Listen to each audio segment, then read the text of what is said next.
Question number 31 ये कहता है a light rod of length 1 metre is pivoted at its centre and two masses of 1 kg and 2 kg are hung from the two ends as shown in figure. Find the initial angular acceleration of the rod assuming that it was horizontal in the beginning. तो जो important information है इसमें वो कौन कौन सी information है हमारे लिए। एक तो है कि रॉड कैसी है, लाइट रॉड है, यानी कि इसका जो मास है वो हमें कंसिडर नहीं करना है। लेंथ गिवन है 1 metre, pivoted at the centre यानी कि सेंटर पे पाइवोटेड है, and two masses of 5 kg and 2 kg are hung from the ends as shown in figure. Find the initial angular acceleration. तो angular acceleration कौन सा निकालना है हमको, इनिशियल, जस्ट रिलीज किया। इनिशियल यानी कि जस्ट रिलीज करने के बाद एंगुलर एक्सेलरेशन निकालने का मतलब ये होता है कि इसमें एक्सेलरेशन आ गया लेकिन वेलोसिटी नहीं आई है वेलोसिटी नहीं आई है, ठीक है, of the road assuming that it was horizontal in the beginning. तो क्वेश्चन को सॉल्व करते हैं, बहुत ज़्यादा कुछ डिफिकल्ट है नहीं। अगर मैं इसी में फोर्सेस को शो कर दूं कि कौन कौन से फोर्स लग रहे हैं इस पर, तो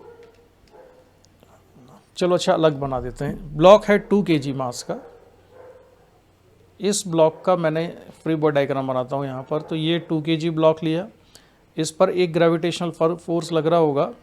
जी की वैल्यू को हम देखो, वर्मा सर ने ना 9.8 लेके आंसर दिए हुए हैं, जहाँ भी जी की वैल्यू नहीं गिवन है तो मैं उसको अभी 2g लिख लेता हूँ। तो 2g, और अपर डायरेक्शन में क्या लग रहा है यहाँ पर, मान लेते हैं एक टेंशन T1 है। ये टेंशन T1 कहाँ से आया, ये जो ब्लॉक है इस रॉड के साथ कहीं ना कहीं कनेक्टेड तो हो गई किसी स्ट्रिंग से। तो जिस स्ट्रिंग से ये कनेक्टेड है उसमें टेंशन कितना है, T1 है। 5 kg ब्लॉक का फिर ऊपर डायग्राम बनाए अगर हम, तो इस ब्लॉक पर एक ग्रेविटेशनल फोर्स लग रहा होगा 5g, और ऊपर लग रहा है एक टेंशन T2, ये मान लिया हमने।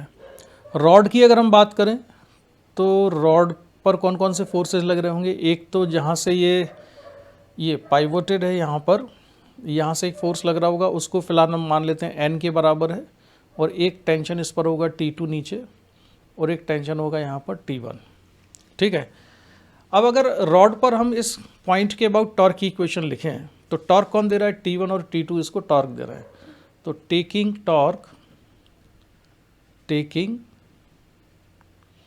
टॉर्क अबाउट पिवोट या पाइवोट जो भी कहो, उसके बाद टॉर्क लेते हैं। तो ये जो रॉड की लेंथ है ये कितनी है, 1/2 मीटर है, और ये भी कितनी है, 1/2 मीटर के बराबर है। तो टेंशन T2 का टॉर्क कितना होगा, ये होगा T2 इनटू परपेंडिकुलर डिस्टेंस, तो वो है 1/2। और इसका सेंस ऑफ रोटेशन कैसा है, ये है क्लॉकवाइज। टेंशन T1 का टॉर्क आएगा T1 इंटू 1/2, और इसका सेंस ऑफ रोटेशन है एंटी क्लॉकवाइज। तो नेट टॉर्क जब लिखेंगे तो किसी एक टॉर्क को नेगेटिव लेना होगा। तो हम मान लो T1 के टॉर्क को ले लेते हैं। तो net torque equal to I alpha. I कितना है, 0 है। 0 क्यों है, आई इसलिए 0 है क्योंकि इसका मास 0 है। जब मास 0 है तो मोमेंट ऑफ इनर्शिया भी 0 होगा। तो इससे जो रिलेशन हमको मिला वो ये पता चला कि टेंशन T1 और T2 कैसे हैं, इक्वल है। इसको हम लिख देते हैं इक्वेशन नंबर 1। तो T1 और T2 इक्वल है, इन दोनों को ही अब हम T1 इक्वल टू T2 को लिखेंगे T के बराबर। तो T1 equal to T2 equal to कितना है, T के बराबर है। अब हम इक्वेशन लिखते हैं 2 kg के ब्लॉक के लिए न्यूटन सेकंड लॉ से, यानी net force equal to mass into acceleration. तो 2 kg और 5 kg में 5 kg का मास ज़्यादा है, ठीक है। 5 kg का अगर मास ज़्यादा है तो ये नीचे की तरफ जाएगा। तो मैं इसको लिखता हूँ 5g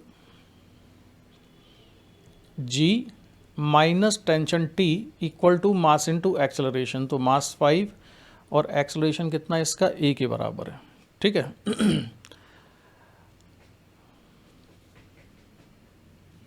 रॉड का जो मास था इतना था। चलो अब इसके बाद अब हम इक्वेशन लिखते हैं किसके लिए, 2 kg ब्लॉक के लिए। तो इसके लिए हो जाएगा T minus 2g equal to mass into acceleration. तो मास कितना है 2, और एक्सेलरेशन, अच्छा इसका एक्सेलरेशन फिलहाल मैं एक काम करता हूँ, 5 kg के एक्सेलरेशन को a2 मान लेता हूँ कि 5 kg वाला a2 एक्सेलरेशन से नीचे आ रहा है, ठीक है, A2 से नीचे आ रहा है और ये 2G वाला ऊपर जा रहा है A1 से, तो 2 इंटू A1 ये लिखा हमने। इस इक्वेशन को हम नाम दे देते हैं, ये इक्वेशन नंबर 2, ये इक्वेशन नंबर 3। अब हमको एक नई अननोन चीज़ आ गई इसमें, A1 और A2। तो A1 और A2 का रिलेशन हम कैसे निकालेंगे? देखो, अगर रॉड का एंगुलर एक्सेलरेशन मैं मान लूँ कितना है, अल्फ़ा के बराबर है, ठीक है। तो थोड़ा क्लैरिटी के लिए डायग्राम को मैं थोड़ा और अच्छे से बना लेता हूँ, रॉड का जो डायग्राम है।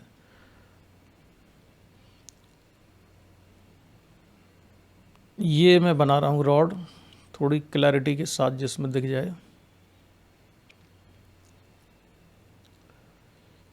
ये है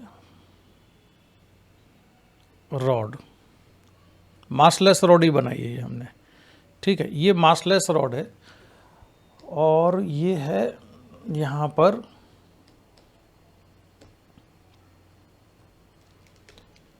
पाइवोटेड, और इसका एंगुलर एक्सेलरेशन कैसा मान लिया मैंने कि ये अल्फ़ा के बराबर है। अगर एंगुलर एक्सेलरेशन अल्फ़ा है तो रॉड का जो ये वाला एंड है, या इस वाले डायग्राम में जो ये एंड आप देख रहे हो, इसका एक्सेलरेशन कितना आएगा? ये आएगा नीचे अल्फ़ा L/2 के बराबर।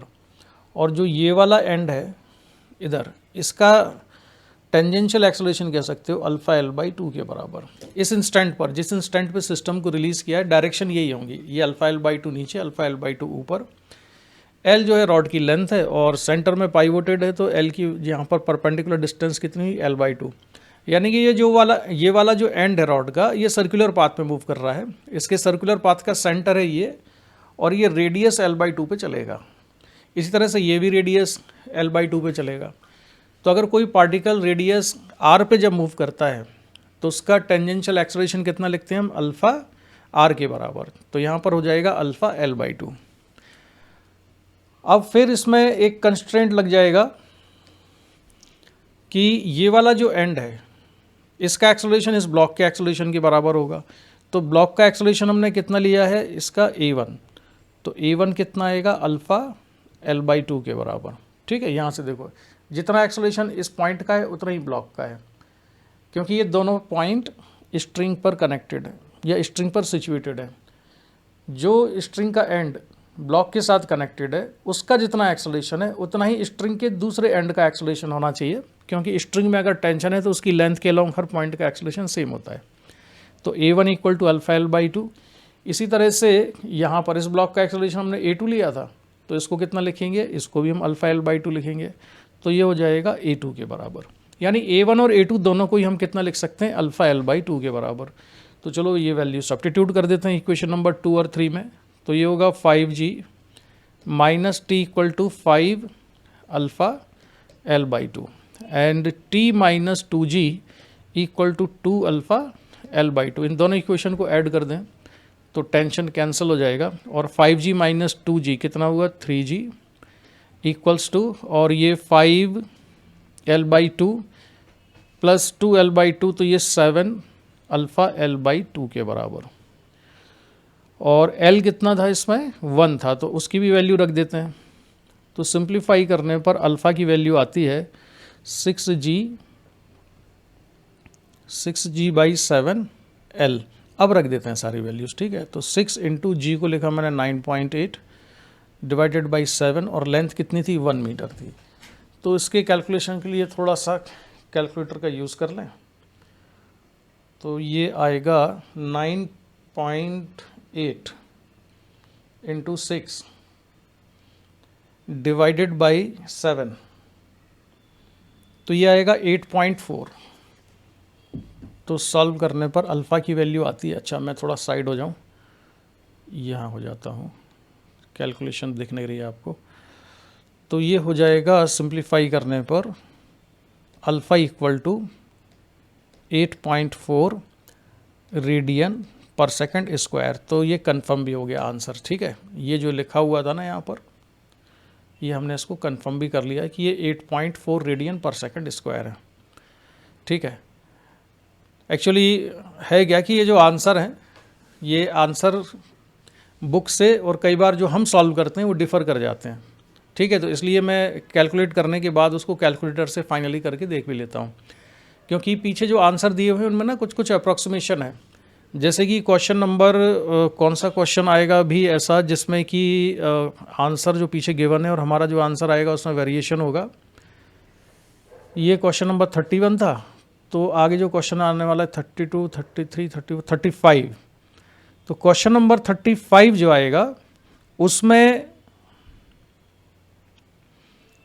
जो हमारा आंसर आएगा वो आएगा करीब 10.31 के आसपास आता है, और पीछे बुक में 10.3 दिया हुआ है, तो आंसर हमारा सही है 10.31, लेकिन पीछे उसको अप्रॉक्सीमेट करके 10 मीटर पर सेकंड स्क्वायर एक्सेलरेशन की वैल्यू दी हुई है। तो इसलिए मैं कैलकुलेट करके एक बार इसको कंफर्म भी कर लेता हूँ कि पीछे जो आंसर गिवन है हमारा आंसर कितना डिफर कर रहा है, जैसे कि स्टूडेंट्स को ये ना लगे कि हमारा आंसर या वो जब सॉल्व करते हैं तो उनका आंसर गलत आ रहा है। कई जगह पर ऐसा होगा पूरी बुक में जहाँ पर अप्रॉक्सीमेशन के बाद पीछे आंसर लिखे हुए हैं। तो चलो अब हम इसको यहीं पर डिस्कशन को कंप्लीट करते हैं और बढ़ते हैं नेक्स्ट क्वेश्चन की तरफ। ठीक है, अब हम आ गए हैं क्वेश्चन नंबर 32 पर। तो क्वेश्चन नंबर 32 जो है वो 31 का ही कंटिन्यूएशन है। तो उसमें उन्होंने ये कहा है, suppose the rod in the previous problem has a mass of 1 kg distributed uniformly over its length. अब रॉड में मास है और मास कितना है उसका 1 kg है, पिछली बार मास नहीं था। पार्ट ए में निकालना है, find the initial angular acceleration of the rod, and B find the tension in the supports to the blocks of mass 2 kg and 5 kg। तो यहाँ जो स्ट्रिंग जिससे कि ये कनेक्टेड है ब्लॉक, उसमें टेंशन कितना होगा वो टेंशन बताना है और रॉड का एंगुलर एक्सेलरेशन बनाना है। तो मोरलेस अप्रोच तो सेम ही है, बस इसमें मोमेंट ऑफ इनर्शिया वाली जो बात थी वो ज़ीरो नहीं होगा। तो 2 kg वाले ब्लॉक पर अब मैं क्वेश्चन नंबर 31 को रेफ़र करना फ्रेबो डायग्राम के लिए, बाकी मैं यहीं बना रहा हूँ इसका। तो ये होगा 2g और इसमें टेंशन लिख देता हूँ मैं T1 के बराबर है ऊपर की डायरेक्शन में, और इसका एक्सेलरेशन है A1 अपर डायरेक्शन में। ब्लॉक जो है 5 kg मास का, उस 5 kg ब्लॉक पर ग्रेविटेशनल फोर्स लग रहा होगा वर्टिकली डाउनवर्ड, तो उसको मैंने लिखा 5g। इस पर टेंशन लग रहा होगा T2 स्ट्रिंग की वजह से, और इसका एक्सेलरेशन जो A2 है वो होगा डाउनवर्ड डायरेक्शन में, और रॉड का एंगुलर एक्सेलरेशन कितना है अल्फ़ा। ठीक है, ये एंगुलर एक्सेलरेशन अल्फ़ा बना लिया मैंने। अब हम लिखेंगे न्यूटन सेकंड लॉ से इक्वेशन, किस वाले ब्लॉक के लिए, 2 kg ब्लॉक के लिए। तो 2 kg ब्लॉक का एक्सेलरेशन लिया है हमने अपर डायरेक्शन में, तो net force equal to mass into acceleration, तो ये हो जाएगा T1 minus 2g equal to mass two acceleration A1। ये इक्वेशन नंबर 1। इसके बाद 5 kg वाले ब्लॉक की इक्वेशन लिखते हैं, तो ये आएगा 5g minus T2 equal to mass 5 into acceleration A2। ठीक है, फिर रॉड के लिए टॉर्क की इक्वेशन लिखते हैं। तो रॉड के लिए टॉर्क की इक्वेशन लिखते समय ही सबसे ज़्यादा ध्यान रखना है, रॉड पर ग्रेविटेशनल फोर्स 5g और 2g मत बना लेना। मैक्सिमम स्टूडेंट्स यही मिस्टेक करते हैं। ये रॉड है, तो रॉड पर जो फोर्स लग रहे हैं, यहाँ पर फोर्स लग रहा है रॉड के राइट साइड वाले एंड पर T2, और लेफ्ट साइड वाले एंड पर जो फोर्स लग रहा है वो टेंशन T1 है। और जो पाइवोट है एक फोर्स यहाँ से लगेगा, इस फोर्स को मैंने लिख लिया है सपोज N। तो मैं टॉर्क इसी पॉइंट के अबाउट लूँगा, N के अबाउट। तो टेकिंग टॉर्क, N से मेरा मतलब है कि पाइवोट के अबाउट, तो टेकिंग टॉर्क अबाउट पाइवोट। तो पाइवोट के अबाउट अगर हम टॉर्क लेते हैं तो T2 का टॉर्क डोमिनेटिंग होगा, क्योंकि एंगुलर एक्सेलरेशन में क्लॉकवाइज लिया है, तो ये होगा T2 into L/2 minus T1 into L/2, क्योंकि दोनों टॉर्क का जो डायरेक्शन है या सेंस ऑफ रोटेशन है वो अलग अलग है, equal to I alpha. I कितना है इसका, अब हमको रॉड के सेंटर के अबाउट मोमेंट ऑफ इनर्शिया इसका लिखना होगा। तो मोमेंट ऑफ इनर्शिया कितना होगा इसका, mL²/12। तो इसको हम लिखते हैं 1/12, और मास कितना था रॉड का 1, लेंथ कितनी है 1, तो mL²/12 इंटू अल्फ़ा। तो ये होगा T2 minus T1 equal to, यहाँ पर मैंने क्या काम किया कि L की वैल्यू रख देता हूँ मैं, है ना। ये L 1 मीटर, ये भी 1 मीटर, तो ये जो नीचे का 2 है ये पहुँच जाएगा ऊपर। तो कितना बचेगा, ये होगा α/6 के बराबर। ठीक है, इक्वेशन नंबर 3 आ गई हमारे पास। अब देखो दो रिलेशन और आएंगे यहाँ से। स्ट्रिंग का जो ये वाला सेक्शन है इसको कंसिडर करो, तो स्ट्रिंग के दोनों एंड का एक्सेलरेशन सेम होना चाहिए। तो जो ये वाला एंड है जो ब्लॉक के साथ कनेक्टेड है, इसका एक्सेलरेशन कितना होगा, ब्लॉक के एक्सेलरेशन के बराबर, यानी कि a1 के बराबर। और जो एंड रॉड के साथ कनेक्टेड है उसका एक्सेलरेशन रॉड के हेल्प से आएगा, यानी कि ये आएगा यहाँ पर। चलो दोबारा से रॉड बनाते हैं, नहीं तो कंफ्यूज हो जाओ, मैं उसी में बना दूँ। तो ये मैंने रॉड बना दी, तो रॉड का सेंटर ये है और सेंटर के अबाउट ये l/2 रेडियस के सर्कुलर पाथ में दोनों पॉइंट्स या दोनों एंड्स घूम रहे हैं। तो इसका एक्सेलरेशन आएगा नीचे अल्फ़ा l/2 और इसका आएगा ऊपर की डायरेक्शन में अल्फ़ा l/2। ठीक है, तो a1 की वैल्यू हम कितनी लिखेंगे, a1 इक्वल टू आएगा अल्फ़ा l/2 के बराबर, और a2 भी अल्फ़ा l/2 आएगा, तो मैं डायरेक्ट लिख देता हूँ यहाँ पर a1 equal to a2 equal to alpha l/2। ठीक है, तो अब स्पेस ज़रा मुझे चाहिए यहाँ पर, तो मैं इन चीज़ों को यहाँ से हटाऊँगा।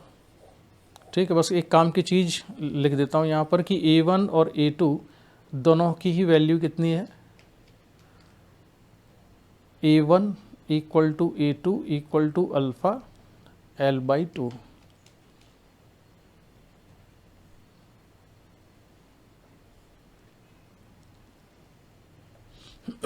ठीक है, इतना लिख दिया हमने, a1 equal to a2 equal to alpha l/2 के बराबर।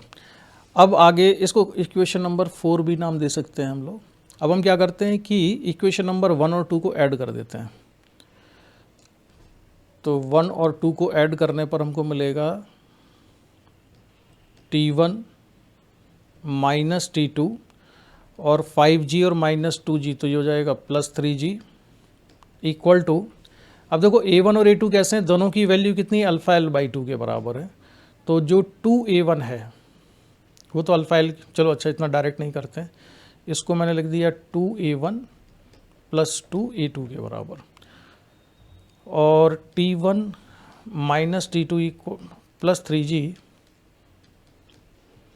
Equal to 2a1। तो 2a1 को कितना लिखा हमने, अल्फ़ा l/2 प्लस 2a2, तो नहीं प्लस सॉरी 5a2 था, ये मिस्टेक हो गई है, 5a2, तो ये हो जाएगा 5 अल्फ़ा l/2। तो 5 अल्फ़ा l/2 ऐड कर लो इसको, तो ये t1 minus t2 plus 3g equals to 5 plus 2 तो 7 अल्फ़ा l/2, तो 7 अल्फ़ा l/2 आ गया। l की वैल्यू कितनी है, 1 मीटर है। तो यहाँ से हम इसको थोड़ा सिंप्लीफाई कर लेते हैं, तो ये हो जाएगा t1 minus t2 plus 3g equal to 7 alpha के बराबर। ठीक है, इतना लिख लिया, इसको नाम दे दिया हमने, ये है इक्वेशन नंबर, थोड़ा मैं साइड हो जाऊँ ज़रा, हाँ ये आ गई इक्वेशन नंबर 3 तक 4 हो चुकी थी, इसको हमने 5 नाम दे दिया। तो अब एक इक्वेशन तो ये है t1 minus t2 equal t1 minus t2 plus 3g equal to 7 alpha l/2, और ये कितनी है, t2 minus t1 equal to alpha l/6। तो t2 माइनस t1 की वैल्यू कितनी हो जाएगी, माइनस अल्फ़ा l/6। ठीक है, यहाँ से t2 माइनस t1 है अल्फ़ा/6 है, सॉरी अल्फ़ा/6, तो t1 माइनस t2 कितना हो जाएगा, माइनस अल्फ़ा/6।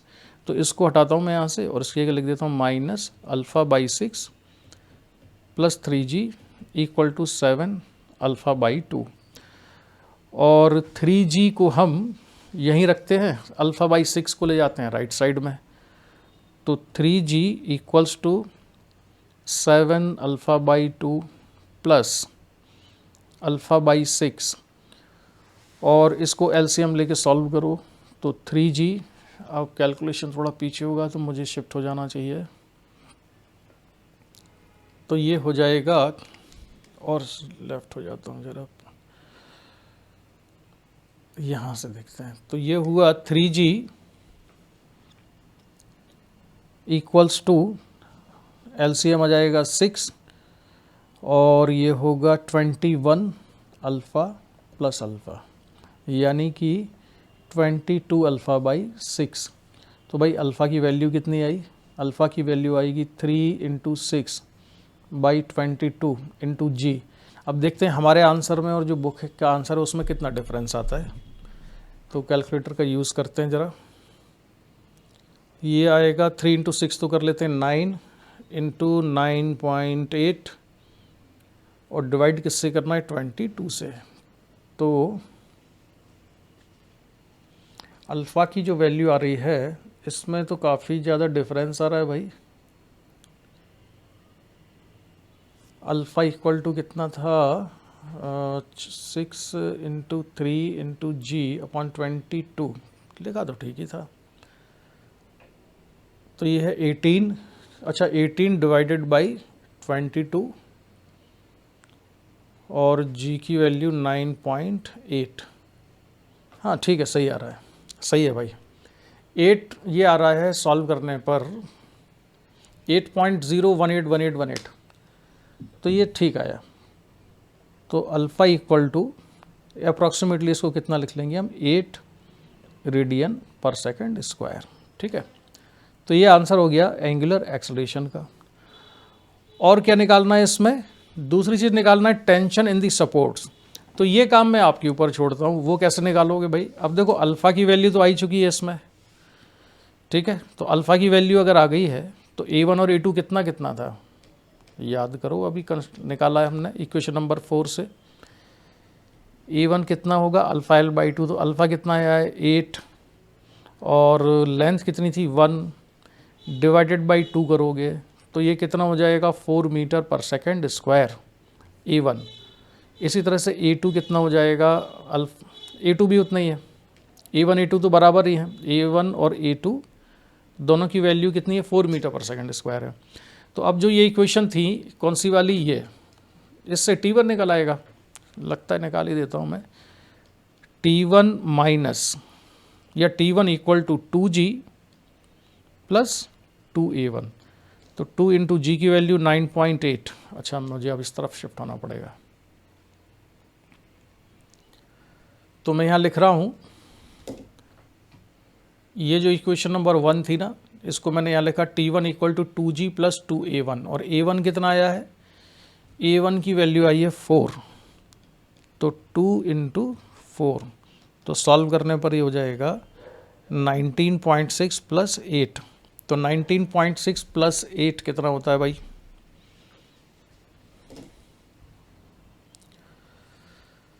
ये हो जाएगा 27.6। ठीक है, 19.6 प्लस 8 तो 27.6 हो गया। तो T1 की वैल्यू आ गई है 27.6 और ये जो ज़रा स्पेस खाली करते हैं बाकी चीज़ें हटा के।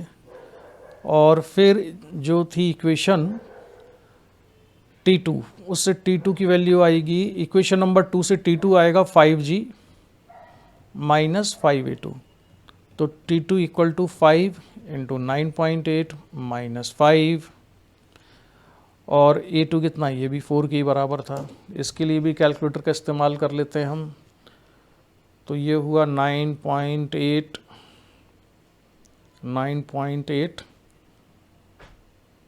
माइनस 4 और फिर मल्टीप्लाई कर देते हैं 5 से, तो ये आ जाएगा 29 एग्जैक्ट। इसमें सारे आंसर एग्जैक्ट आ गए, तो ये 29 न्यूटन के बराबर आ जाएगा T2। ठीक है, तो ये हो गया फुल कैलकुलेशन क्वेश्चन नंबर 32 का। अब हम बढ़ते हैं क्वेश्चन नंबर 33 पर। क्वेश्चन नंबर 33 में जो सिचुएशन है बहुत ही सिंपल सी कंडीशन है, ये आसान क्वेश्चन है, तो पढ़ लेते हैं हम क्वेश्चन को। इसमें क्या हो रहा है, figure shows 2 blocks of mass small m and capital M connected by a string passing over a pulley. The horizontal table over which the mass m slides is smooth. The pulley has a radius small r and moment of inertia I about its axis and it can freely rotate about this axis. Find the acceleration of the mass capital M assuming that string does not slip on the pulley. तो ये जो question है, इस question में situation ये है कि जो पुली है यहाँ पर, ये पुली भी रोटेट करती है और पुली का रेडियस भी गिवन है और मोमेंट ऑफ इनर्शिया भी गिवन है। तो हमेशा याद रखना कि अगर किसी भी क्वेश्चन में पुली रोटेट कर रही है तो क्वेश्चन में उसका मोमेंट ऑफ इनर्शिया गिवन होगा, और जब पुली रोटेट करेगी तो पुली के दोनों तरफ जो स्ट्रिंग है उसमें टेंशन कैसा होगा, डिफरेंट होगा। जैसे मैं आपको बताता हूँ, यहाँ एक पुली बना लेते हैं हम, ये एक पुली बना ली और इसके तरफ है एक मास m1 और दूसरी तरफ है मास m2। तो अगर इसमें पुली रोटेट नहीं करती है, ठीक है, फ्रिक्शन लेस है पुली, यानी पुली और स्ट्रिंग के बीच में कोई भी फ्रिक्शन नहीं है, और पुली रोटेट अगर नहीं कर रही है तो फिर दोनों तरफ टेंशन कैसा होगा, सेम होगा। लेकिन अगर पुली रोटेट करती है तो यहाँ टेंशन होगा, मान लो ये T1 है और M2 के साथ जो स्ट्रिंग कनेक्टेड है उसका टेंशन हम मान लेते हैं T2 के बराबर है। और सपोज़ ये ब्लॉक नीचे जा रहा है, M1 ऊपर जा रहा है, तो पुली कैसे रोटेट करेगी, क्लॉकवाइज सेंस में, यानी उसका एंगुलर एक्सेलरेशन कैसा है, क्लॉकवाइज है। और ऐसा इसलिए होगा क्योंकि अगर एंगुलर एक्सेलरेशन पुली को चाहिए तो उसको नेट टॉर्क चाहिए, नेट टॉर्क उस पर ज़ीरो नहीं हो सकता है। तो T2 का जो टॉर्क आएगा इस पर वो क्लॉकवाइज सेंस में है, और T1 का जो टॉर्क है वो एंटी क्लॉकवाइज सेंस पर है पुली पर। तो नेट टॉर्क चाहिए हमको क्लॉकवाइज। नेट टॉर्क क्लॉकवाइज इसलिए चाहिए क्योंकि एंगुलर एक्सेलरेशन की डायरेक्शन क्लॉकवाइज है, ठीक है। और अगर दोनों तरफ टेंशन सेम हो जाता, दोनों तरफ अगर टेंशन सेम हो जाता तो क्या होता कि नेट टॉर्क इस पर ज़ीरो हो जाता पुली पर, तो पुली के रोटेट करने के लिए कंडीशन ही सेटिस्फाई नहीं होती, ठीक है।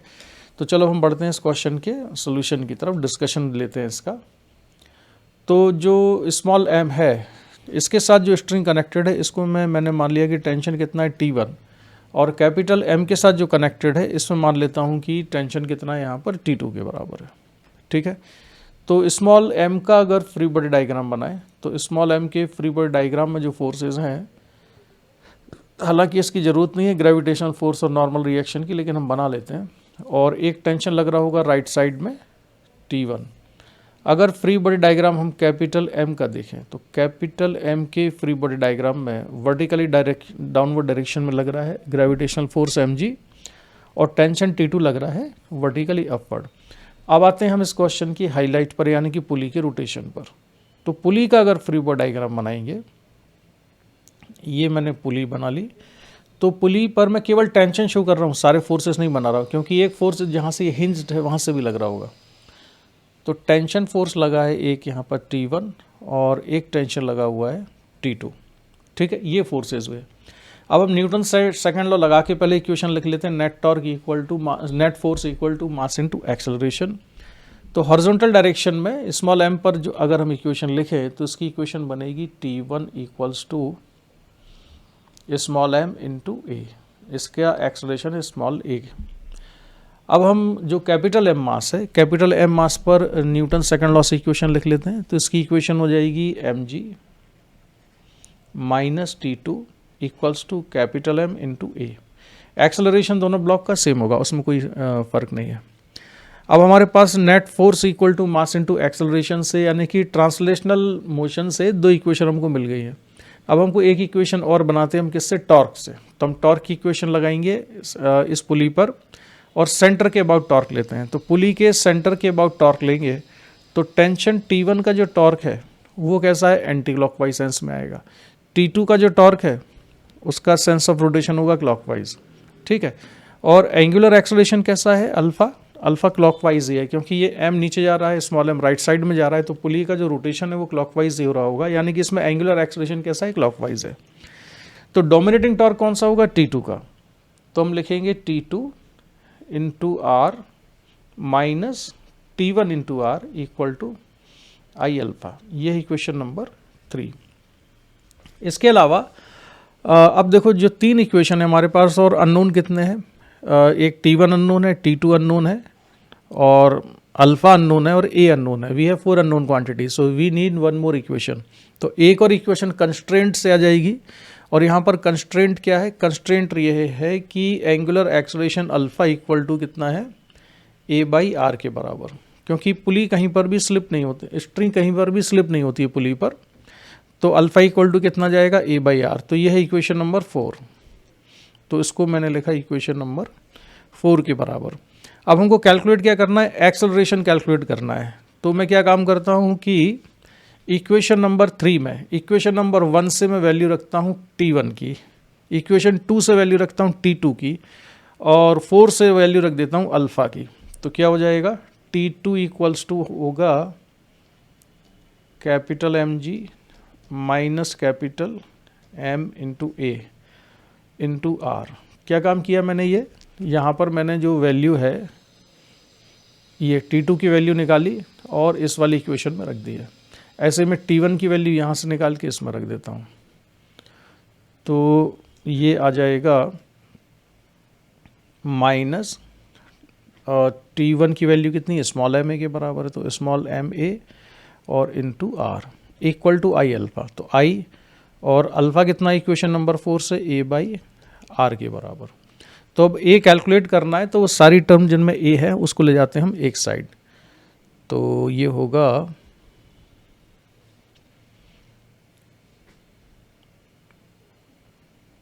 आर आर आर, तो एम जी साथ में रखा। अच्छा, एम जी के अलावा बाकी सारी टर्म में ही ए है, तो सारी टर्म राइट साइड में जाएंगी। तो एम जी इक्वल्स टू, और ए को हम बाहर निकाल देते हैं, तो अंदर बचेगा आई अपॉन आर। अच्छा, एम जी के साथ आर भी रह गया एक, I upon R plus M into small R, और फिर plus capital M into small R. अब इसको जैसा आंसर में दिया है उस फॉर्मेट में लाने के लिए हम आर को कॉमन ले लेते हैं नीचे से, यानी कि इसमें और को कॉमन लेते हैं और एम जी के साथ जो आर है उसको भी नीचे भेज देते हैं। तो ये हो जाएगा ए इंटू आई अपॉन, अच्छा नहीं, हमने कुछ नीचे कॉमन वॉमन नहीं लिया, हमने क्या काम किया, सिंपली ये वाला जो आर था इस आर को यहाँ ब्रैकेट में नीचे डिनोमिनेटर मल्टीप्लाई कर दिया है, ठीक है। तो ये हो जाएगा यहाँ a I upon R square plus small M plus capital M, और बस इसको सॉल्व करते ही हमारे पास ए की वैल्यू आ जाती है M G upon I upon R square plus small M plus capital M. तो कोई बहुत डिफिकल्ट क्वेश्चन नहीं था, सिंपल सा क्वेश्चन है। Net torque equal to I alpha और net force equal to mass into acceleration और एक कंस्ट्रेंट इक्वेशन, ये लगाते ही इसका आंसर आ जाता है। बढ़ते हुए हम नेक्स्ट क्वेश्चन की तरफ। अब है क्वेश्चन नंबर 24। क्वेश्चन नंबर 24 में सिचुएशन ये है, A string is wrapped on a wheel of moment of inertia 0.2 kg meter square and radius 10 centimeter and goes through a light pulley to support a block of mass 2 kg as shown in figure। ठीक है, find the acceleration of the block। तो block का acceleration हमको calculate करना है।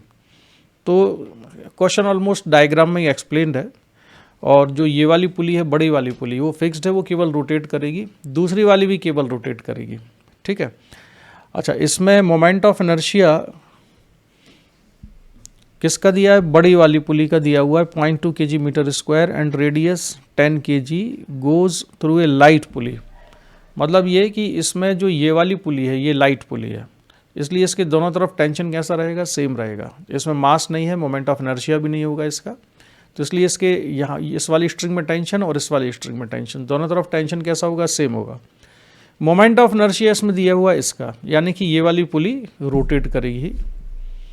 तो हम आगे इसको डिस्कस करते हैं, इक्वेशन बनाते हैं, कैसे सॉल्व करेंगे। कैलकुलेट करना है हमको एक्सेलरेशन ऑफ द ब्लॉक। तो इस ब्लॉक में कौन कौन से फोर्सेस होंगे, एक तो टेंशन लग रहा होगा स्ट्रिंग की वजह से, तो उसको मैंने बना लिया T। एक mg लग रहा होगा ब्लॉक पर, तो वो मैंने बना लिया mg, जिसकी वैल्यू कितनी होगी 2g के बराबर। पुली लाइट थी, इसलिए यहाँ पर भी टेंशन कितना है, T के ही बराबर है, तो ये टेंशन है T। और जो बड़ी वाली पुली है उस पर ये टेंशन लग रहा होगा अपोजिट डायरेक्शन में, ठीक है। छोटी वाली पुली पर टेंशन की डायरेक्शन इधर है, बड़ी वाली पुली या व्हील जो भी इसमें कहा गया उस पर टेंशन की डायरेक्शन इधर को है, ठीक है। तो न्यूटन सेकंड लॉ से ब्लॉक पर इक्वेशन लिखते हैं। तो ब्लॉक के लिए जो इक्वेशन बनेगी वो इक्वेशन होगी 2g minus T equal to mass into acceleration, ये पहली इक्वेशन बनाई। इसके बाद जो छोटी वाली पुली है या लाइट पुली है उसके लिए कोई इक्वेशन बनाने की ज़रूरत नहीं क्योंकि उसमें मास नहीं है। तो net force equal to mass into acceleration में मास 0 हो तो कोई फ़र्क नहीं पड़ता, मतलब कोई इक्वेशन ही नहीं बनेगी। और net torque equal to I alpha बनाएंगे तो उससे भी कोई फ़र्क नहीं पड़ेगा क्योंकि आई इसका 0 आएगा क्योंकि मास 0 है। और आई 0 होने से ये कंक्लूजन निकलेगा कि इसके दोनों तरफ टेंशन भी कैसा होगा, सेम होगा। तो मैं जो टॉर्क की इक्वेशन लिखता हूँ बड़े वाले व्हील के लिए या बड़ी वाली पुली के लिए, तो बड़ी वाली पुली पर टॉर्क होगा टेंशन का T इंटू रेडियस है 10/100, सेंटीमीटर में दिया मैंने, मीटर में चेंज कर लिया। तो T into 10/100 equal to I alpha. I कितना दिया इसका 0.2 और एंगुलर एक्सेलरेशन मैंने मान लिया कितना है, अल्फ़ा के बराबर। ठीक है, ये टॉर्क की इक्वेशन किसके अबाउट लिखी है, इसके सेंटर के अबाउट, जिसके अबाउट हिंज के अबाउट ये रोटेट कर रही है। ठीक है, तो ये जो टेंशन है, इस टेंशन का जो टॉर्क आएगा उसका सेंस ऑफ रोटेशन होगा एंटी क्लॉकवाइज सेंस में। अल्फ़ा भी कैसा होगा, एंटी क्लॉकवाइज सेंस में होगा इस पर। ठीक है, अब दोनों इक्वेशन पे नज़र डालो तो अननोन कितने नज़र आते हैं हमको उसमें, एक टेंशन T अननोन क्वांटिटी है, एक A नहीं पता और एक अल्फ़ा नहीं पता। तो एक इक्वेशन और चाहिए because we have 3 unknown and only 2 equation, so we need 1 more equation. तो एक और इक्वेशन लाने के लिए हम क्या करते हैं, एक और इक्वेशन हमारे पास कंस्ट्रेंट से आएगी। यहाँ पर स्ट्रिंग पुली पर स्लिप नहीं होती है कहीं पर भी, तो A इक्वल टू कितना है, अल्फ़ा आर, या अल्फ़ा इक्वल टू A/r लिखेंगे। ठीक है, रेडियस 10 सेंटीमीटर गिवन ही है इसका, तो ये हो जाएगा A/10 इंटू 10⁻⁻² मीटर में कन्वर्ट हो जाएगा। तो ये होगा इक्वेशन नंबर 3। अब काम क्या रह गया, इसको केवल सॉल्व करना है, इसकी वैल्यू सब्स्टिट्यूट करनी है। इस क्वेश्चन में जी की वैल्यू नहीं गिवन है, तो वर्मा जी की बुक में जहाँ पर भी जी की वैल्यू गिवन नहीं है वहाँ पर उन्होंने most of the time calculation किया है जी को 9.81 लेकर। तो मैं इसमें वैल्यू सब्स्टिट्यूट करूं और ए हमको कैलकुलेट करना है। तो इक्वेशन नंबर 2 से, सॉरी इक्वेशन नंबर 1 से मैं निकालता हूं टेंशन, इसमें रख दूंगा। इक्वेशन नंबर 3 से मैं निकालता हूं अल्फ़ा और इसमें रख दूंगा। तो एक ही अननोन रह जाएगा ए और कैलकुलेशन हो जाएगा। तो रखते हैं इसमें वैल्यूज़। टी यानी टेंशन की वैल्यू होगी 2G माइनस एम ए, तो 2G minus M A, 2G minus M A into, ये किस इक्वेशन में रख रहा हूँ मैं, सेकंड इक्वेशन में। ठीक है, टेंशन की वैल्यू निकाल के यहाँ से टेंशन अगर हम निकालेंगे तो ये हो जाएगा T equal to 2G minus M A, और टेंशन की ये वाली वैल्यू मैं रख रहा हूँ यहाँ पर। ठीक है, तो 2G माइनस एम ए इंटू 10/100, तो 10/100 यानी कि बचेगा ये 1/10 इक्वल्स टू 0.2, 0.2 को लिख लेते हैं 2/100, और अल्फ़ा की वैल्यू कितनी है, A/10 इंटू 10⁻⁻² के बराबर। अब इसको ए जिन जिन टर्म्स में, वो सारी टर्म्स हम ले जाते हैं राइट साइड में और फिर ए को ले लेंगे कॉमन। तो कितना आता है, ये होगा 2G/10 इक्वल्स टू, मास भी गिवन था क्या, इसमें मास गिवन था ब्लॉक का 2 kg। तो एम ए में एम को कितना लिख लेंगे हम 2, तो चलो खैर मैं ए कॉमन निकालता हूँ फिलहाल। तो ए कॉमन निकाला और राइट साइड में लेके गए थे, तो ये बचेगा m/10 प्लस 2 ये 10 इंटू 10 की पावर -2 था, तो ये केवल क्या रह जाएगा, यहाँ पर 2 ही रह जाएगा। समझ गए कैलकुलेशन, ये जो 10 और ये 10, ये 100 और ये 10 की पावर -2, तो ये हो गया 1। तो ऊपर बचा केवल 2a और हमने 2a कॉमन निकाल दिया, तो यहाँ पर बचेगा 2 के बराबर। अब देखते हैं क्या हुआ इसमें। m की वैल्यू कितनी थी, 2 kg थी, तो ये होगा 2G/10 equals to a into, यह है 2/10 यानी 0.2 प्लस 2, तो a की वैल्यू आ जाती है 2G/2 प्लस 0.2 यानी 2.2 इंटू 10, तो ये 22 हो जाएगा। तो G/11, तो जो एक्सेलरेशन आता है ये है इसका G/11 के बराबर। और इसका आंसर किस फॉर्म में दिया है मुझे नहीं पता है, ध्यान नहीं आ रहा है मुझे, मैंने आंसर कहीं देखे हुए थे। ये 0.89 इसका आंसर दिया हुआ है, तो 0.89 बचना चाहिए। क्या करने के बाद तो जी की वैल्यू जो वर्मा सर की बुक में ज़्यादातर ये लेते हैं उसको लेके सॉल्व करता हूँ। तो 9.81 डिवाइडेड बाई 11, तो 0.89 इससे आ जाएगा, इक्वल टू 9.81 डिवाइडेड बाई 11। तो इसको अगर हम सिंप्लीफाई कर लें तो सॉल्व करने के बाद आंसर हमारा जाता है 0.89 मीटर पर सेकेंड स्क्वायर। ठीक है, so this is the answer of this question. अब बढ़ते हैं हम नेक्स्ट क्वेश्चन की तरफ। नेक्स्ट क्वेश्चन है 35 और 35 क्वेश्चन रिलेटेड है 34 से। ये क्या कहता है? 35 क्वेश्चन ये कहता है, suppose the smaller pulley of the previous problem has its radius radius 5.0 centimetre and moment of inertia 0.1 kg metre square. यानी इसका रेडियस दिया हुआ है अब छोटी वाली पुली का, और मोमेंट ऑफ इनर्शिया भी दिया हुआ है छोटी वाली पुली का। Find the tension in the part of the string joining two pulleys. तो दोनों पुली को ज्वाइन करने वाली जो स्ट्रिंग है उसमें कितना टेंशन है हमको ये निकालना है। तो हम इसी का जो डायग्राम है इसी को इस क्वेश्चन को सॉल्व करने के लिए यूज़ करते हैं। ठीक है, तो ये हमने डायग्राम बना लिया। अब देखो जो छोटी वाली पुली है, लाइटर पुली जो थी पिछले क्वेश्चन में, अब उसका मोमेंट ऑफ इनर्शिया गिवन है तो इसके दोनों तरफ टेंशन होगा। तो मैं मान लेता हूँ कि यहाँ पर टेंशन कितना है, T1 है, और इसमें कितना टेंशन है, T2 है, और क्वेश्चन में हमसे T2 पूछा है। अब हम फ्री बॉडी डायग्राम बना लेते हैं 2 kg ब्लॉक का। तो 2 kg ब्लॉक पर जो फोर्स लग रहे हैं, एक तो 2G लग रहा है और एक टेंशन लग रहा है T1। इसके अलावा जो छोटी वाली पुली है उस पर नीचे की तरफ टेंशन T1 लग रहा है और एक टेंशन यहाँ लग रहा है, ये है T2। और अगर हम बड़ी वाली पुली का फ्री बॉडी डायग्राम बनाए तो उस पर टेंशन लग रहा है यहाँ T1। मैंने हिंज फोर्स वगैरह नहीं बनाई, केवल टेंशन शो करी है। बड़ी वाली पुली पर जहाँ से वो हिंज्ड है वो भी लग रहा होगा और छोटी वाली पुली पर भी लग रहा होगा, तो वो मैंने शो नहीं किया है। अब 2 kg ब्लॉक पर न्यूटन सेकंड लॉ से इक्वेशन लिखते हैं, तो वो जाएगा 2G minus T1 equal to mass into acceleration. तो यानी कि 2 इंटू ए, ये पहली इक्वेशन आ गई। अब हम इक्वेशन बनाते हैं टॉर्क से छोटी वाली पुली पर। तो इसके सेंटर ऑफ मास के अबाउट या जहाँ से ये हिंज्ड है उसके अबाउट टॉर्क लें। तो जो टेंशन T1 है इस पर, उस टेंशन T1 का जो टॉर्क है उसका सेंस ऑफ रोटेशन क्या आएगा? ये जो T1 है इसका सेंस ऑफ रोटेशन आएगा एंटी क्लॉकवाइज सेंस में, और T2 का आएगा क्लॉकवाइज सेंस में। लेकिन पुली रोटेट कर रही होगी या उसका एंगुलर एक्सेलरेशन होगा एंटी क्लॉकवाइज सेंस में, क्योंकि ये नीचे की तरफ जा रही है। ठीक है,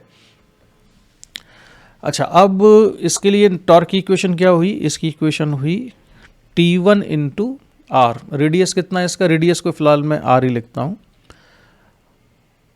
अच्छा, इसका रेडियस दोनों का क्वेश्चन में अलग अलग है। इसका रेडियस 10 सेंटीमीटर है बड़े वाले का, छोटे वाले का। तो ठीक है, तो छोटे वाले की रेडियस को हम छोटा आर लिखेंगे और बड़ी वाले की रेडियस को कैपिटल आर लिखेंगे। तो T1 into R minus T2 into R equal to I alpha. अब यार आई दोनों का अलग अलग है तो फिर इतने सारे सिंबल यूज़ करने पड़ जाएंगे। चलो इसका भी आई हम लिख लेते हैं I1, और इसका एंगुलर एक्सेलरेशन कितना लिखते हैं? अल्फ़ा 1। यह है इक्वेशन नंबर 2। इसके बाद में बड़ी वाली पुली का फ्री बॉडी डायग्राम, बड़ी वाली पुली के लिए टॉर्क की इक्वेशन लिखता हूँ। तो इसके सेंटर के अबाउट जब हम टॉर्क की इक्वेशन लिखेंगे, ये इसके, तो इसमें केवल एक ही टेंशन है और वो टेंशन है T2। ये शायद मैंने इसमें T1 लिख दिया था, तो उसको ज़रा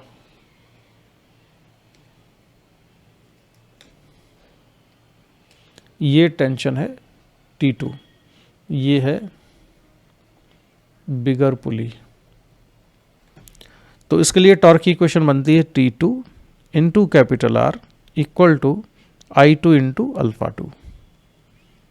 ठीक है, अब देखो इसमें अननोन कितने आ गए हमारे पास? एक तो T1 नहीं पता, T2 नहीं पता, अल्फ़ा 1 नहीं पता, अल्फ़ा 2 नहीं पता, और A नहीं मालूम। 5 अननोन है। हमको 2 इक्वेशन और चाहिए। वो दोनों इक्वेशन आएंगी कंस्ट्रेंट से। एक इक्वेशन तो इस बात से आ जाएगी कि ये जो ब्लॉक है, इस ब्लॉक का जितना एक्सेलरेशन होगा उतना ही वैल्यू कितनी होगी? अल्फ़ा आर की वैल्यू होगी। यानी कि A इक्वल टू कितना आएगा? Alpha 1 into small R. ये इक्वेशन हो जाएगी इक्वेशन नंबर 4।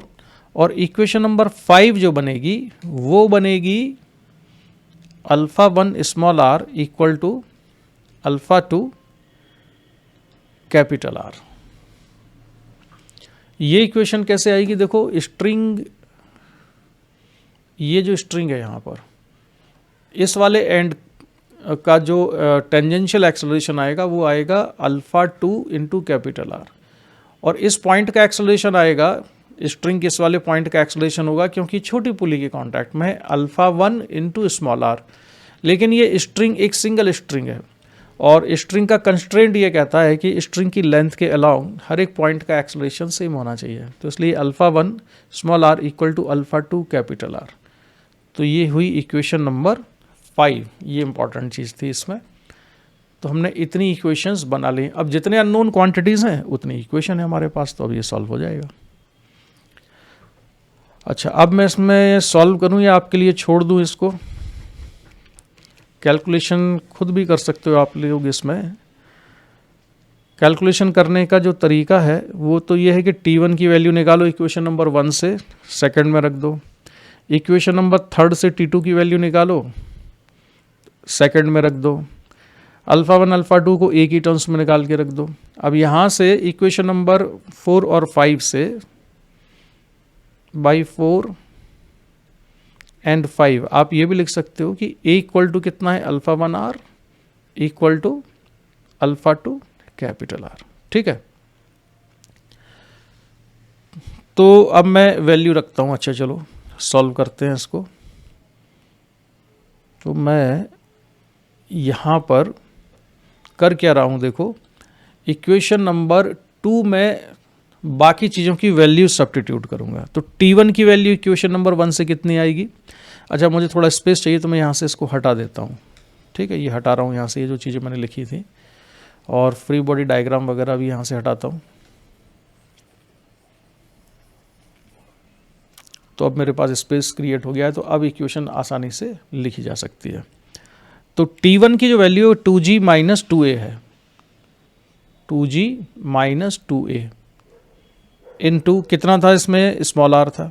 T1 की वैल्यू मैंने इक्वेशन नंबर 1 से निकाल के 2 में रख दी है, और T2 की वैल्यू मैं कहाँ से लाऊं, इक्वेशन नंबर 3 से लेके आता हूँ T2 की वैल्यू। तो T2 की वैल्यू है I2 alpha 2 upon capital R minus I2 alpha 2 upon capital R, और उसके साथ मल्टीप्लिकेशन था स्मॉल आर का, वो भी मैंने लिख दिया, equal to I into alpha 1, I1 into alpha 1। ठीक है, अब अल्फ़ा 1 अल्फ़ा 2 और हटाते हैं, और इससे हम किसकी वैल्यू निकाल लेंगे, A की वैल्यू निकाल लेंगे। हालांकि अभी अभी मुझे ध्यान आया कि हमें A नहीं निकालना था, क्वेश्चन में टेंशन निकालना था T2। एनीवे कह रहा अगर हमने वो A निकाल लिया तो उससे भी टेंशन T2 तो निकल ही आएगा। ठीक है, तो चलो जरा मैं अब इसके आगे का जो कैलकुलेशन है इसको करेंगे हम जरा स्पीड अप। तो ये वाली जो स्टेप हम लिख चुके थे, अब हम जिन भी टर्म्स में A है उन सभी टर्म्स को एक साथ क्लब करेंगे राइट साइड में। तो उसके लिए हमने पहले तो R से मल्टीप्लाई कर दिया इसमें। ठीक है, और इसके बाद बाकी सारी टर्म्स को हम ले जाते हैं राइट साइड में। तो इतना होगा, मैं हो जाता हूँ थोड़ा लेफ्ट साइड में। नेक्स्ट स्टेप आएगी, यहाँ पर मैंने वैल्यू सब्स्टिट्यूट कर दी हैं जो क्वेश्चन में गिवन थी। ठीक है, I2 की, स्मॉल आर की, कैपिटल आर की। स्मॉल आर हमने लिया है रेडियस ऑफ स्मॉलर पुली, और कैपिटल आर है radius of capital pulley. I2 है छोटी वाली पुली, I2 है बड़ी वाली पुली का मोमेंट ऑफ इनर्शिया, और I1 है छोटी वाली पुली का मोमेंट ऑफ इनर्शिया। और इसको हम सिंप्लीफाई करके जब कैलकुलेशन करते हैं तो A की वैल्यू हो जाती है 2GR अपॉन 3.1। हमको कैलकुलेट करना है T2, तो T2 का कैलकुलेशन करने के लिए मैं ये वाली इक्वेशन यूज़ करूँगा। कौन सी, ये जो इक्वेशन लिखी हुई, इक्वेशन नंबर 3। तो T2 हो जाएगा I2 alpha 2 upon capital R के बराबर। ठीक है, तो बाई इक्वेशन नंबर 2, ये एक्चुअली हाँ बाई इक्वेशन नंबर 3। तो T2 की value I I2 alpha 2 by R, और अल्फ़ा 2 को लिखा जा सकता है A अपॉन कैपिटल R, तो उसको A बाई कैपिटल R लिख दिया मैंने, और A की वैल्यू भी सब्स्टिट्यूट कर दी है। अब जो वैल्यूज़ हमको दी थी क्वेश्चन में वो हम रख देते हैं यहाँ पर। इनको रखने के बाद जब हम कैलकुलेशन करते हैं तो फाइनल आंसर आएगा T2 इक्वल टू 6.32 न्यूटन के बराबर। ठीक है, मूव करते हैं हम नेक्स्ट क्वेश्चन पर। अब अब है क्वेश्चन नंबर 36 हमारे पास, और इसमें जो सिचुएशन है वो भी कोई बहुत डिफ़िकल्ट नहीं है। जो पिछले 1-2 क्वेश्चन में हमने सॉल्व किया है उन्हीं कॉन्सेप्ट का यूज़ इस वाले क्वेश्चन में भी होना है। इसमें भी 2 पुली हैं, 2 ब्लॉक। अच्छा, इसमें ब्लॉक 2 गए, पिछले 2 क्वेश्चन में सिंगल ब्लॉक चल रहा था। तो क्वेश्चन ये है, the pulleys in figure are identical. तो इसमें दोनों पुलीज आइडेंटिकल हैं, मतलब रेडियस भी सेम है। Each having a radius R and moment of inertia I. अब जैसे ही मोमेंट ऑफ इनर्शिया आई के बारे में बात हो किसी पुली के, इसका मतलब यह है कि पुली रोटेट करेगी, और पुली रोटेट करेगी तो उसके दोनों तरफ जो स्ट्रिंग है उसमें टेंशन अलग अलग होगा। रोटेट करेगी मतलब अगर उसमें एंगुलर एक्सेलरेशन है, तो अगर कांस्टेंट एंगुलर वेलोसिटी से मूव कर रही है तो टेंशन सेम होने की टेंशन डिफरेंट होने की गारंटी नहीं है, तब सेम हो सकता है। लेकिन अगर एंगुलर एक्सेलरेशन है पुली में तो दोनों तरफ जो स्ट्रिंग है उसमें टेंशन डिफरेंट होगा। Find the acceleration of the block of mass capital M. तो एक्सेलरेशन पूछा है इस वाले ब्लॉक का कितना है, कैपिटल एम का। तो जितना इस ब्लॉक का एक्सेलरेशन होगा उतना ही स्मॉल एम का भी एक्सेलरेशन होगा। और फाइनली जो एक्सेलरेशन की वैल्यू है वो आनी चाहिए इतनी, जो यहाँ पर लिखा हुआ आप देख रहे हो नीचे। ठीक है। तो क्वेश्चन को सॉल्व करने के लिए अगर हम फ्री बॉडी डायग्राम बनाए हैं तो मैं कुछ जो रिक्वायर्ड फोर्सेस हैं वो इसी डायग्राम में शो कर देता हूँ। बाकी प्रॉपर फ्री बॉडी डायग्राम बनाना तो हम लॉज ऑफ मोशन में ही सीख चुके हैं। तो इसका फ्री बॉडी डायग्राम अगर हम बनाएं तो इस पर एक ग्रेविटेशनल फोर्स लग रहा होगा mg के बराबर। ठीक है। और यहाँ पर है एक टेंशन, इसको लिखा हमने T1। अब ये वाली जो पुली है रोटेट कर रही है, हम मान लेते हैं कि कैपिटल M कैसा है, हैवियर ब्लॉक है ना। तो इसका एक्सेलरेशन है डाउनवर्ड डायरेक्शन में, ये नीचे जा रहा है एक्सेलरेशन A से। तो जो पुली है इसका एंगुलर एक्सेलरेशन कैसा होगा, एंटी क्लॉकवाइज सेंस में होगा, तभी कैपिटल M नीचे जा पाएगा। तो इसको हमने लिख लिया अल्फा एंटी क्लॉकवाइज सेंस में। ठीक है। इसके बाद जो दूसरी वाली पुली है उसका भी अल्फा कैसा होगा, एंटी क्लॉकवाइज सेंस में ही होगा। लेकिन जो ये वाली स्ट्रिंग है यहाँ पर, इसमें टेंशन T1 नहीं होगा, इसमें टेंशन बदल गया होगा। तो इसका टेंशन कितना लेंगे हम, इसमें ले लेते हैं मान लो T2। अभी मैंने T2 की डायरेक्शन नहीं दिखाई है। T2 की डायरेक्शन जो ये वाली पुली है इस पर होगी राइट साइड, और जो ये वाली पुली है ये, इस पर टेंशन की डायरेक्शन होगी लेफ्ट साइड। अब हम स्मॉल m के बारे में बात कर लें तो इस पर एक ग्रेविटेशनल फोर्स लग रहा होगा mg, और टेंशन इस पर हम ले लेते हैं T3 के बराबर है। ठीक है। इक्वेशन लिखना शुरू करते हैं। तो इक्वेशन लिखेंगे तो कैपिटल M के लिए इक्वेशन लिखते हैं न्यूटन सेकंड लॉ से। पहले ट्रांसलेशनल मोशन की इक्वेशन लिखते हैं, इसके बाद हम लिख लेंगे टॉर्क वाली इक्वेशन। तो इसको मैं लिखूँगा mg minus T1 equals to mass m into acceleration a। इसके बाद छोटे वाले ब्लॉक की इक्वेशन लिख लेते हैं। तो ये होगी T3 minus mg equal to small m into a। यह है इक्वेशन नंबर 2। अगर आपको ये पता करना है कि हमने ऊपर वाली इक्वेशन में mg माइनस टी लिखा है, नीचे वाली में t माइनस mg लिखा है, तो ऐसा क्यों करते हैं, इसके लिए आप जाइए लॉज ऑफ मोशन वाला जो वीडियो है उसको, पूरे जो सोल्यूशन है, जो डिस्कशन है उसको आप देखिए। उसमें मैंने बार बार इस चीज़ को मेंशन किया है कि कब क्या चीज़ लेते हैं। अब अननोन क्वांटिटी एक हमारे पास T1 है, एक T3 और एक A है। 3 अननोन दिख रहे हैं फिलहाल, तो आगे बढ़ भी सकते हैं, लेकिन इक्वेशन 2 ही है, तो इसलिए हमको एक इक्वेशन और चाहिए। तो अब जो पुली है लेफ्ट साइड वाली, ये वाली पुली, इस पुली पर मैं टॉर्क की इक्वेशन लिखता हूँ, net torque equal to I alpha. तो ये इक्वेशन बनाने के लिए पहले जब हम टॉर्क की डायरेक्शन देख लें, तो इस पर जो टेंशन T1 होगा वो टेंशन T1 लग रहा होगा नीचे की डायरेक्शन में, और T2 होगा राइट साइड में। तो टेंशन T1 का जो टॉर्क आएगा वो आएगा एंटी क्लॉकवाइज सेंस में, और T2 का होगा क्लॉकवाइज सेंस में। डोमिनेटिंग टॉर्क किसका होगा, T1 का, क्योंकि इसका angular acceleration alpha anticlockwise sense में है। तो इसकी इक्वेशन हम लिखेंगे T1 into R minus T2 into R equal to I alpha. अब देखो दोनों पुली आइडेंटिकल हैं, इसलिए दोनों का मोमेंट ऑफ इनर्शिया भी सेम लेंगे हम, और दोनों का एंगुलर एक्सेलरेशन भी सेम होगा। तो T1 R minus T2 R equal to I alpha हो गया। अब हम इक्वेशन बनाते हैं इस वाली पुली के लिए टॉर्क की। तो इसके सेंटर ऑफ मास के बाद टॉर्क लिखते हैं, हिंज के बाद टॉर्क लिखें। तो इसमें टेंशन T3 जो आएगा वो है नीचे, और टेंशन T2 है इस पर लेफ्ट साइड में। तो T3 का जो सेंस ऑफ रोटेशन है वो क्लॉकवाइज है और T2 का है एंटी क्लॉकवाइज। डोमिनेटिंग कौन सा होगा? एंटी क्लॉकवाइज वाला, क्योंकि ये ब्लॉक ऊपर जा रहा है तो इसको एंटी क्लॉकवाइज घूमना चाहिए। तो हमने लिखा T2 into R minus T1 minus T3 into R, T3 into R जो इस पर लगा हुआ है इक्वल टू आई अल्फा। ठीक है, ये है इक्वेशन नंबर 4। अब अननोन काउंट करें कितने हमारे पास। तो ए नहीं पता, अल्फा नहीं पता, T1 नहीं पता, T2 नहीं पता, T3 नहीं पता, 5 अननोन है। So we have 5 unknown, but here we have only 4 equations.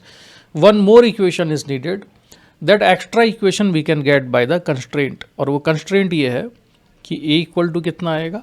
Alpha are के बराबर। ठीक है, ये है इक्वेशन नंबर 5। इन पांचों इक्वेशन को सॉल्व करके आप आंसर निकाल सकते हो। मुझे लगता है कि इसके आगे जो कैलकुलेशन है वो आप खुद कर लेंगे, और ए निकालना था ना, तो इसमें आसान सा ही कैलकुलेशन है, ज़्यादा कुछ है नहीं इसमें। इक्वेशन नंबर 4 में और 3 से हमको रिलेशन मिल जाएगा कि इसमें T1, T2, T3 में। इक्वेशन नंबर 3 से और 4 से दोनों आई अल्फ़ा के बराबर हैं, तो यहाँ से आता है T1 minus T2 equal to T2 minus T3, T2 minus T3।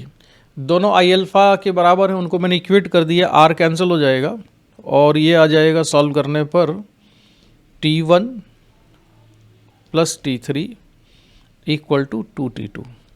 ये इक्वेशन नंबर हम मान लेते हैं कि 6 है।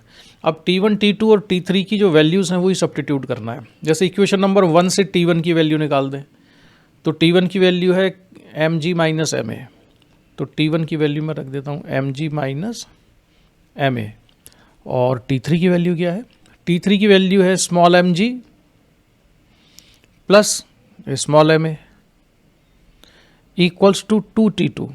और T2 की वैल्यू कहाँ से निकालें हम? T2 की वैल्यू इक्वेशन नंबर 3 की हेल्प से निकालनी पड़ेगी। ठीक है तो इक्वेशन नंबर 3 में तो T3 है ही नहीं। हाँ, इक्वेशन नंबर 2 में है ना अच्छा, T2 की वैल्यू चाहिए, सॉरी। T1 और T3 का काम तो तमाम कर चुके हैं, हम 2 इंटू T2 चाहिए। तो T2 की वैल्यू इक्वेशन नंबर 3 से लिखते हैं, तो इससे आएगा T2R equal to T1R minus I alpha, और T2 into R equal to T1 कितना आ चुका है? T1 आ चुका है capital mg minus capital A into R के बराबर, माइनस आई अल्फ़ा, और अल्फ़ा कितना आ जाएगा? A by R. ठीक है, तो यहाँ से T2 की वैल्यू आएगी, R को ले जाओ राइट साइड में, तो ये बचेगा mg minus ma minus I into A upon R square. ये T2 की वैल्यू है, तो T2 की वैल्यू हम उठा के रख देते हैं इक्वेशन नंबर 6 में। तो ये था 2T2, तो यानी 2 इंटू mg माइनस, अच्छा मैं थोड़ा साइड हो जाता हूँ, तो ये है mg minus ma minus I A upon R square के बराबर। अब जहाँ जहाँ पर भी a है वो सारी टर्म्स एक साथ कर दो। तो देखो mg जो है लेफ़्ट साइड में एक mg है, कैपिटल mg है, प्लस स्मॉल mg, इसको हमने लेफ़्ट में रखा, बाकी एक 2mg और राइट साइड में है।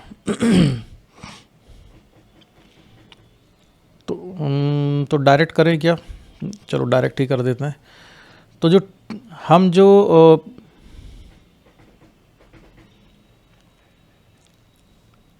कैपिटल ये वाला जो 2mg है इसको यहीं रखते हैं, और जो इधर वाला mg था इसको राइट में लाते हैं, और a वाली टर्म सारी मैं लेफ़्ट साइड में शिफ्ट करता हूँ, और a को कॉमन भी निकाल दिया। तो यहाँ से देखो क्या बच रहा है, मुझे मिल रहा है एक minus m plus small m, और राइट साइड से आया माइनस है तो ये प्लस हो जाएगा 2m, और ये भी प्लस होता हुआ दिख रहा है 2i upon R square equals to, right में क्या मिला 2mg तो पहले से ही था, लेफ्ट साइड से एक गया माइनस mg हो गया और स्मॉल mg भी गया स्मॉल mg। अब इसको बस एडजस्ट करना बाकी रह गया है। तो अब मैं ज़रा कलर चेंज कर देता हूँ इंक का, जिससे कि आपको साफ समझ में आए। ए इंटू यहाँ पर माइनस m था और ये था कैपिटल 2m, तो ये बचा कैपिटल M और अच्छा आई के साथ जो वाली टर्म थी ना वो हमको रखनी थी। हाँ ठीक है, सही किया हमने। तो capital M plus small m plus 2i upon R square और राइट साइड में बचेगा capital M minus small m into G के बराबर। बस अभी ये सॉल्व हो गया। यहाँ से एक ही वैल्यू जो आई हमारे पास इसको सिंप्लीफाई करने पर ए इक्वल टू आता है capital M minus small m into G upon m plus small m plus 2i upon R square के बराबर। तो ये हुआ इस क्वेश्चन का आंसर। ठीक है, ये था इसका सॉल्व करने का तरीका। तो net force equal to mass into acceleration, net torque I alpha, वही इक्वेशन लगानी थी। ठीक है, तो ये है इसका सॉल्यूशन। तो इसमें कोई खास बात थी क्या जिसको एक्स्ट्रा एक्सप्लेन करना पड़े? नहीं थी। जो हमने पिछले 2 क्वेश्चन सॉल्व किए हैं लगभग वही सारी मोर और लेस चीज़ें थी। इसमें I1 अल्फा 1 I2 अल्फा 2 हमने इसलिए नहीं लिया क्योंकि जो दोनों पुली हैं वो आइडेंटिकल थी, तो उनका एंगुलर एक्सेलरेशन भी सेम होगा और मोमेंट ऑफ इनर्शिया भी सेम होगा। बस, तो हम बढ़ते हैं हम नेक्स्ट क्वेश्चन पर, इसका डिस्कशन करते हैं हम यहीं पर कंप्लीट। क्वेश्चन नंबर 37 हमारे सामने है और इस क्वेश्चन में सिचुएशन ये है, the descending pulley shown in figure has a radius 20 centimetre and moment of inertia 0.20 kg meter square. The fixed pulley is light and the horizontal plane frictionless. Find the acceleration of the block if the mass is 1 kg. तो ये जो block है हमें इस block का acceleration निकालना है। ये जो पुली है ये मासलेस है और ये वाली जो पुली है इसका मोमेंट ऑफ इनर्शिया गिवन है, रेडियस भी गिवन है। अगर क्वेश्चन में पुली का मोमेंट ऑफ इनर्शिया या रेडियस गिवन होती है तो कॉमन सेंस की बात है कि वो पुली रोटेट करेगी और जो पुली रोटेट करती है उसके दोनों तरफ जो स्ट्रिंग है उसमें टेंशन डिफरेंट होगा। तो अब मान लेते हैं कि यहाँ पर टेंशन कितना है T1 है और यहाँ पर टेंशन कितना है T2 है।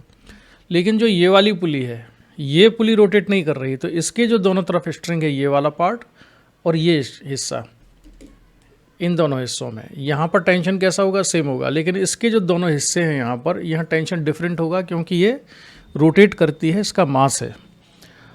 तो यहाँ टेंशन कैसा है? सेम रहेगा, T1 के बराबर ही रहेगा। अब इस क्वेश्चन को सॉल्व करने के लिए हमको कंस्ट्रेंट रिलेशन से एक्सेलरेशन में रिलेशन निकालना पड़ेगा। तो मैं क्या करता हूँ कि पहले फोर्स और टॉर्क की इक्वेशन मैं बाद में लिखूँगा, पहले ज़रा वही इक्वेशन लिखता हूँ। ठीक है, जिसमें कि सबसे ज़्यादा कन्फ्यूजन स्टूडेंट्स को होता है। तो मैंने बना लिया, ये एक ब्लॉक है, जो ब्लॉक इसमें बना हुआ था इस ब्लॉक को मैंने बना लिया, इसका मास है m और सपोज़ ब्लॉक का एक्सेलरेशन कितना है? a के बराबर है।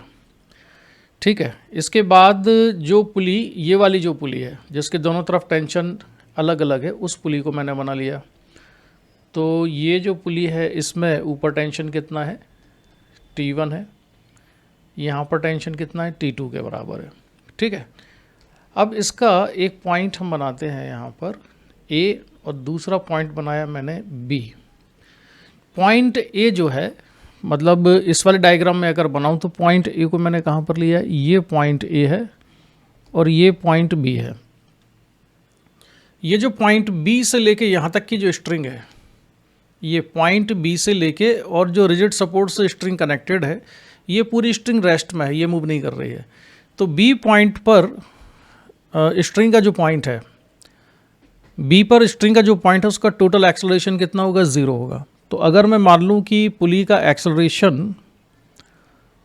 एक्सेलरेशन को मैं लिख लेता हूँ सपोज़ AP के बराबर, और पुली का जो एंगुलर एक्सेलरेशन है उस एंगुलर एक्सेलरेशन को हम लिख लेते हैं, पुली के एंगुलर एक्सेलरेशन को मैंने लिख लिया अल्फ़ा के बराबर और इसका सेंस ऑफ रोटेशन बनाया एंटी क्लॉकवाइज। ठीक है, सेंस ऑफ रोटेशन मैंने बना लिया है एंटी क्लॉकवाइज। तो पॉइंट बी का जो एक्सेलरेशन मैं लिखूंगा टोटल, वो टोटल एक्सेलरेशन पॉइंट बी का होगा, पॉइंट बी अगर मैं यहाँ ड्रॉ कर लेता हूँ, ये पॉइंट बी को मैं थोड़ा शिफ्ट कर लेता हूँ यहाँ पर पॉइंट बी, तो इसका एक्सेलरेशन आएगा डाउनवर्ड डायरेक्शन में ए पी और ऊपर की डायरेक्शन में होगा अल्फ़ा आर के बराबर। ठीक है, और नेट एक्सेलरेशन होगा इसका ज़ीरो आना चाहिए, नेट ज़ीरो आना चाहिए, क्योंकि ये पॉइंट स्ट्रिंग पर अगर है तो स्ट्रिंग तो एक्सेलरेटेड नहीं है, स्ट्रिंग का जो राइट साइड वाला पार्ट है ये एक्सेलरेटेड नहीं है। तो इसमें ए पी इक्वल टू कितना बन जाएगा, A P equal to alpha R. ठीक है, क्योंकि या मैंने क्या लिखा है, मैं दोबारा लिखता हूँ, मैंने लिखा है A P minus alpha R equal to zero, ये मैंने लिखा है A P minus alpha R equal to zero, A P minus alpha R equal to zero. ठीक है, नेट एक्सेलरेशन इस पॉइंट का ज़ीरो होगा क्योंकि पॉइंट बी एक्सेलरेटेड नहीं है, क्योंकि स्ट्रिंग इस ये वाली रेस्ट में है। तो यहाँ से एक रिलेशन हमको मिल जाता है A P equal to alpha R. ठीक है, ये रिलेशन आ गया। तो पॉइंट ए पर कंस्ट्रेंट मैंने लगाया, तो पॉइंट ए पर कंस्ट्रेंट लगाने से जो रिलेशन आता है वो है A P equal to alpha R के बराबर। ये है इक्वेशन नंबर 1। अब मैं पॉइंट ए पर कंस्ट्रेंट लगाता हूँ, तो पॉइंट ए ये वाला है, अगर ये वाला पॉइंट हम पुली पर मान लें तो देखो पुली का जो एक्सेलरेशन है, सेंटर ऑफ मास का एक्सेलरेशन वो है ए पी, और एंगुलर एक्सेलरेशन कैसे लिया है हमने, एंटी क्लॉकवाइज सेंस में लिया है।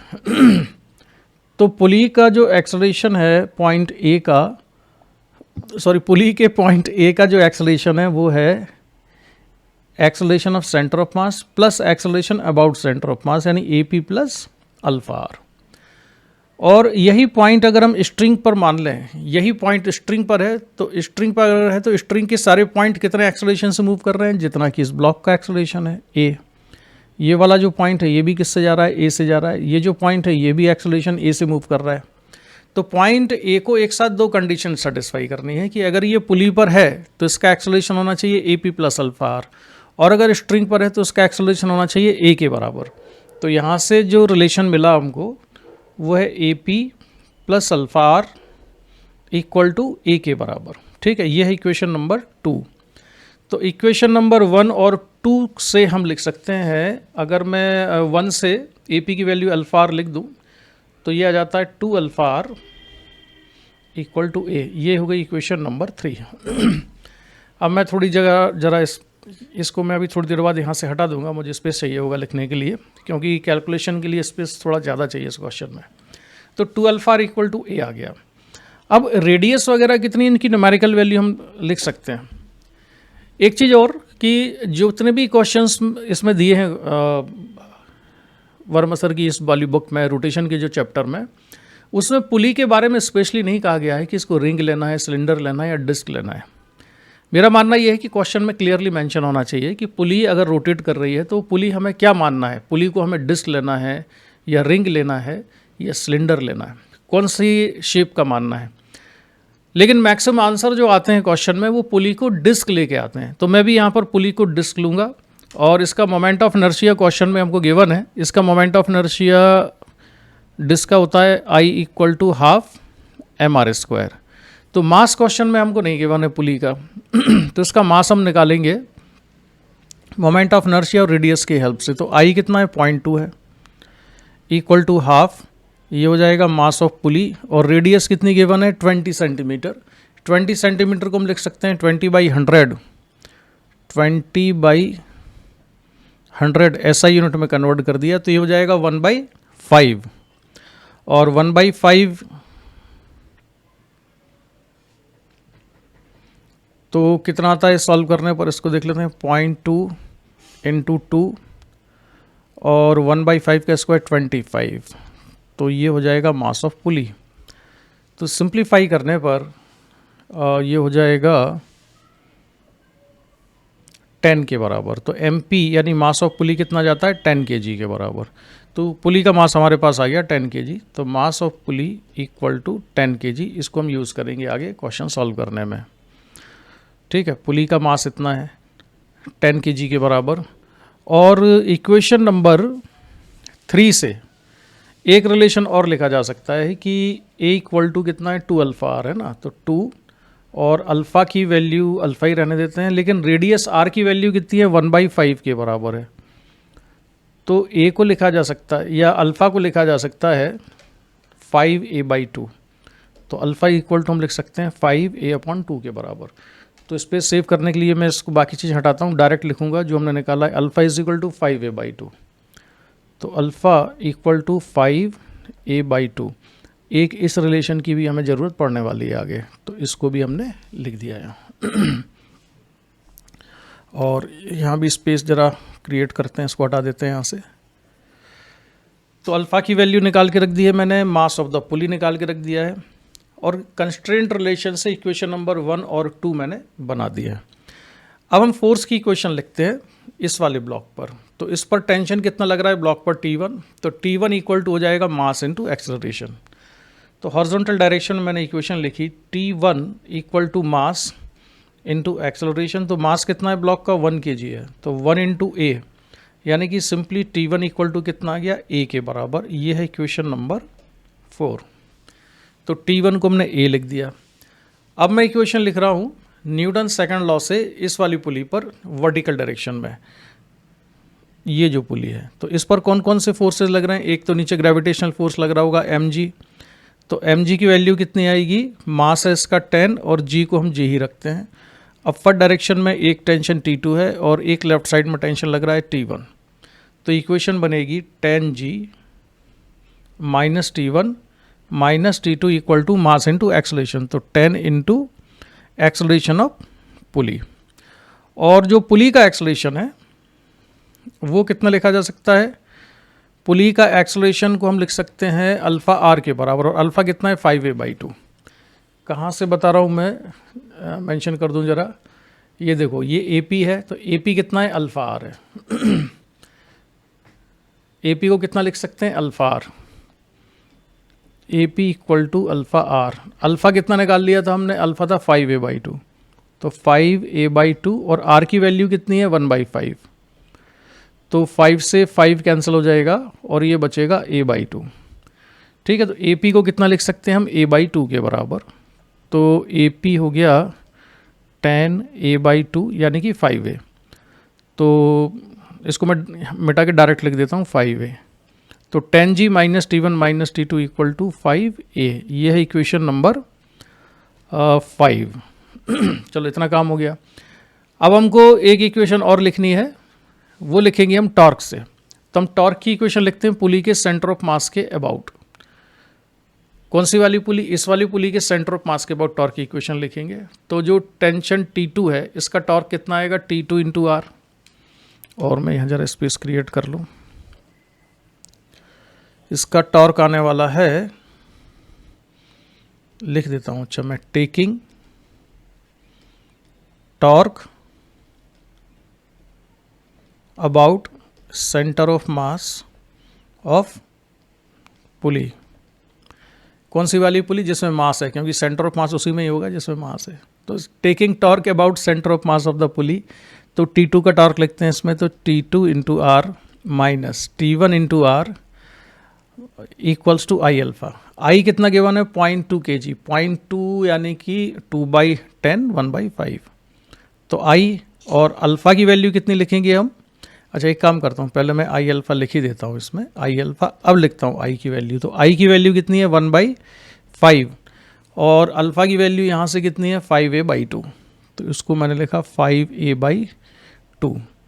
तो इक्वेशन बनती है T2 minus T1 equals to 5 से 5 कैंसिल हो जाएगा a/2r, और r कितना है r 1/5 है, तो 1/5 है तो ये हो जाएगा 5a/2। तो फाइनली इक्वेशन मेरे पास आई T2 minus T1 equal to 5a/2 के बराबर, और इसको मैंने लिख लिया इक्वेशन नंबर 6। अब देखो T1 की वैल्यू मुझे पता है इक्वेशन नंबर 4 से कितना है, T1 इक्वल टू a, और यहाँ से मैं क्या करता हूँ, T2 को एलिमिनेट करता हूँ और फिर उसमें T1 की वैल्यू हम सब्स्टिट्यूट कर देंगे। तो इक्वेशन नंबर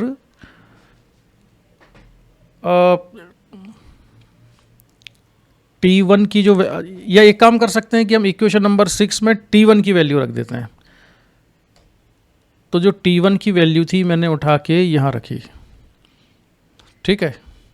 तो यहाँ से ये बचेगा T2 माइनस T1 की वैल्यू कितनी है, A इक्वल टू 5A/2, और सिंप्लीफाई करते हैं तो T2 कितना जाएगा, A प्लस 5A/2, तो T2 इक्वल टू हुआ 7A/2 के बराबर।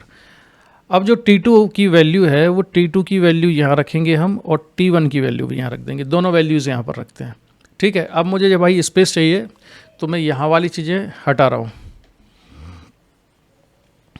तो T1 भी आ चुका है हमारे पास, T2 भी आ चुका है, और T1 और T2 दोनों की वैल्यूज़ हम रख देते हैं इक्वेशन नंबर 5 में। तो ये होगा 10G। मैं क्या कर रहा हूँ, ये दोनों वैल्यूज़ कहाँ पर रख रहा हूँ, इधर। कौन सी वाली इक्वेशन में, इक्वेशन नंबर 5 में। तो 10G माइनस T1 कितना था, A के बराबर था, तो इसको लिखा मैंने माइनस A।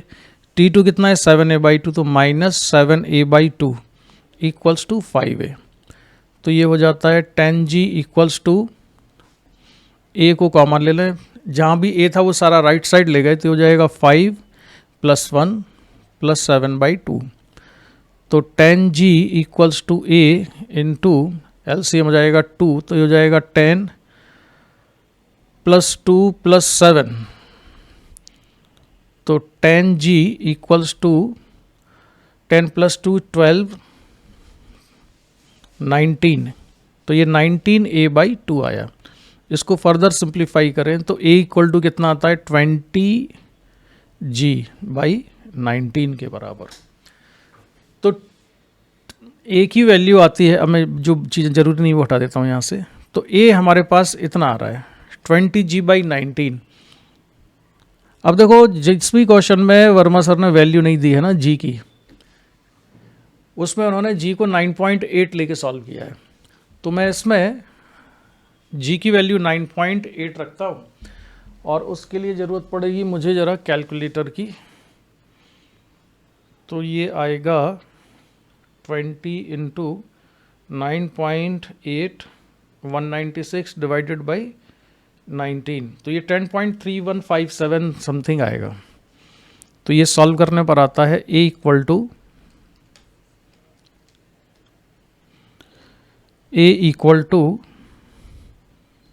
10.315789 समथिंग। तो इसको अप्रॉक्सीमेटली बुक में जो आंसर दिया है वो 10 दिया हुआ है, तो हम इसको अप्रॉक्सीमेटली लिखेंगे A इक्वल टू 10 मीटर पर सेकेंड स्क्वायर। एग्जैक्ट आंसर जो है इसका 10.31 या 10.32 आप मान सकते हो, ठीक है। तो इसका आंसर ये वाला आएगा 10 मीटर पर second square, and this is the answer of this question. बढ़िया क्वेश्चन है। इसमें सबसे अच्छी चीज़ क्या है इस क्वेश्चन की, इस क्वेश्चन की जो सबसे बढ़िया चीज़ है वो ये है कि आपको दो कंस्ट्रेंट रिलेशन लगाने पड़ेंगे, एक पॉइंट बी पर और एक ए पर, जिससे कि आप ये इक्वेशन लिख पाएँ। A P equal to alpha, A P pulley के सेंटर ऑफ मास का एक्सेलरेशन है इस वाली, और A P plus alpha equal to A, जिसमें ए ब्लॉक का एक्सेलरेशन है और अल्फा पुली का एंगुलर एक्सेलरेशन है। तो इसी के साथ क्वेश्चन का डिस्कशन करते हैं हम कंप्लीट और बढ़ते हैं नेक्स्ट क्वेश्चन की तरफ। क्वेश्चन नंबर 38, और 38 क्वेश्चन में सिचुएशन ये है कि the pulley shown in figure has a radius 10 centimetre and moment of inertia 0.5 kg/m². About its axis, assuming the inclined planes to be frictionless, calculate the acceleration of the 4 kg block. तो 4 kg block का acceleration निकालना है। अच्छा, इसमें ये लिखा है कि नहीं कि इंक्लाइन प्लेन जो है ये फिक्स्ड है कि नहीं। हाँ, तो वेज नहीं लिखा है, मतलब प्लेन को हम मान के चलते हैं कि इंक्लाइन प्लेन कैसे हैं, फिक्स्ड है, ये मूव नहीं कर रहा है, ठीक है। अगर ये मूव करने लगेगा तो फिर तो ये सेंटर ऑफ मास लगा के क्वेश्चन सॉल्व करना पड़ेगा। तो फिलहाल क्वेश्चन में कोई बहुत बड़ी डिफ़िकल्टी नहीं है, तो मैं यहाँ पर फोर्सेस बना लेता हूँ डायरेक्ट, ठीक है, क्योंकि लॉज ऑफ मोशन वगैरह में हम सारा पढ़ के आ ही चुके हैं इतना। तो इसको मैं लिखूँगा, ये होगा 2g sin 45। और पुली रोटेट कर रही है, इसमें पुली रोटेट करती है, दोनों तरफ टेंशन डिफरेंट होता है। तो यहाँ पर मैंने मान लिया टेंशन T1 है और यहाँ टेंशन कितना है T2। इस वाले हिस्से में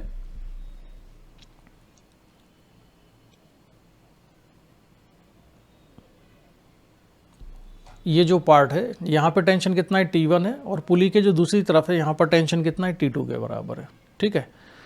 तो यहाँ इक्वेशन बनाते हैं कि किस तरह की इक्वेशन बन जाएगी। इक्वेशन ही पहले फोर्स बना रहा हूँ मैं, तो ये हो जाएगा 4g sin 45, ठीक है, इधर लिख देते हैं 4g sin 45 के बराबर, ठीक है। ये वाले फोर्स को लिखा, टेंशन T1 यहाँ पर होगा, ब्लॉक पर टेंशन T2 की ये डायरेक्शन है। तो न्यूटन सेकंड लॉ से इंक्लाइन प्लेन के अलोंग अगर मैं इक्वेशन लिखूँ तो 2 kg ब्लॉक हम मान लेते हैं अब द इंक्लाइन प्लेन मूव कर रहा है एक्सेलरेशन ए से, और 4 kg को हमने मान लिया डाउन द इंक्लाइन प्लेन जा रहा है एक्सेलरेशन ए से। तो इक्वेशन होगी इसकी T1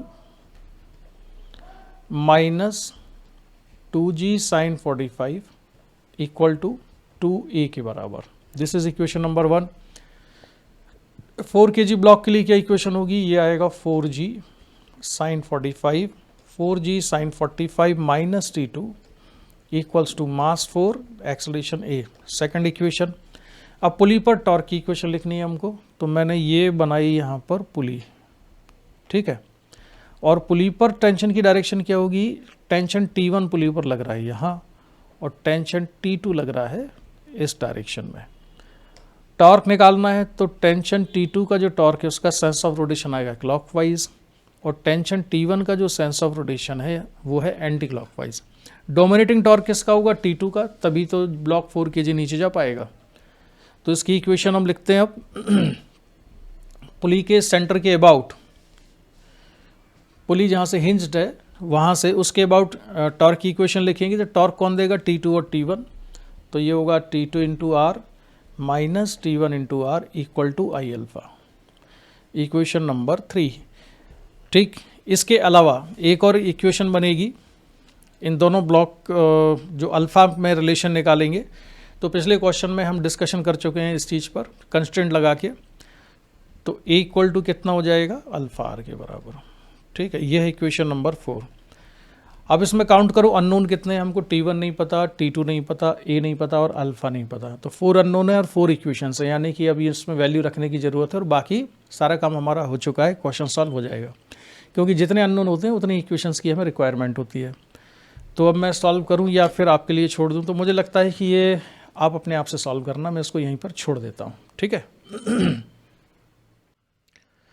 क्वेश्चन नंबर 39 में जो सिचुएशन है ये भी मोर और लेस पिछले कुछ क्वेश्चन जैसे ही है, बहुत डिफ़िकल्ट क्वेश्चन नहीं है, केवल कैलकुलेशन थोड़ा कह सकते हो पिछले क्वेश्चन से ज़्यादा होगा इसमें। तो देख लेते हैं क्या सिचुएशन है इसमें। और क्वेश्चन ये कहता है कि solve the previous problem if the friction coefficient between 2 kg block and the plane below it is 0.5 and the plane below the 4 kg block is frictionless। मतलब ये कह रहे हैं कि यहाँ पर जो 2 kg ब्लॉक है, इस 2 kg ब्लॉक और इंक्लाइन प्लेन के बीच में तो फ्रिक्शन है और कोफिशिएंट ऑफ फ्रिक्शन वहाँ गिवन है। कितना है कोफिशिएंट ऑफ फ्रिक्शन, 0.5 के बराबर। और जो 4 kg ब्लॉक है और ये इंक्लाइन प्लेन है, यहाँ पर कोई फ्रिक्शन नहीं है, ये फ्रिक्शनलेस सरफेस है। अब हमको बताना है कि इस सिस्टम का एक्सेलरेशन क्या होगा। तो दोनों एंगल कितने हैं, 45 डिग्री हैं। तो ओबियसली ये वाला ब्लॉक मोशन स्टार्ट करेगा, मतलब ये ड्राइविंग फोर्स है यहाँ पर जो 4 mg sin 45 लगेगा। इसके अलावा जो पुली का मास मोमेंट ऑफ इनर्शिया है वो पिछले वाले क्वेश्चन का यूज़ करना है हमको, और रेडियस भी पुली की पिछले वाले क्वेश्चन वाली लेनी है। तो जल्दी से हम क्या करते हैं, फ्री बॉडी डायग्राम बनाते हैं और इसको मैं थोड़ा जल्दी फटाफट सॉल्व करूँगा। तो इसके फ्री बॉडी डायग्राम में हमने ये सारे फोर्सेस दिखा दिए, ठीक है। बस इसमें फ़र्क क्या आया है इसमें और पिछले क्वेश्चन में, यहाँ पर एक फ्रिक्शन फोर्स और लग रहा है और ये है kinetic friction F1 down the incline plane, और ये वाला जो ब्लॉक है 4 kg का ये ड्राइविंग फोर्स है और ये एक्सलेट करा रहा है। अच्छा, किसी स्टूडेंट के दिमाग में ये सवाल भी आ सकता है कि यार हमको कैसे पता चलेगा कि ये ब्लॉक एक्सेलरेट ही होगा, क्योंकि हो सकता है फ्रिक्शन कोफिशिएंट इतना बड़ा हो कि ये ब्लॉक मूव ही ना करे, यानी कि सारा सिस्टम रेस्ट में ही रहे।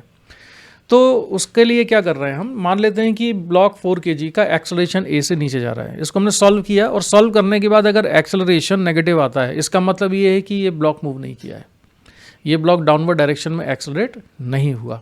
ठीक है, खैर ऐसी सिचुएशन इस क्वेश्चन में नहीं है, इसमें फ्रिक्शन फोर्स इतना नहीं है कि मोशन स्टार्ट ना हो पाए, लेकिन आईटी ने ऐसे क्वेश्चन पूछे हैं पहले।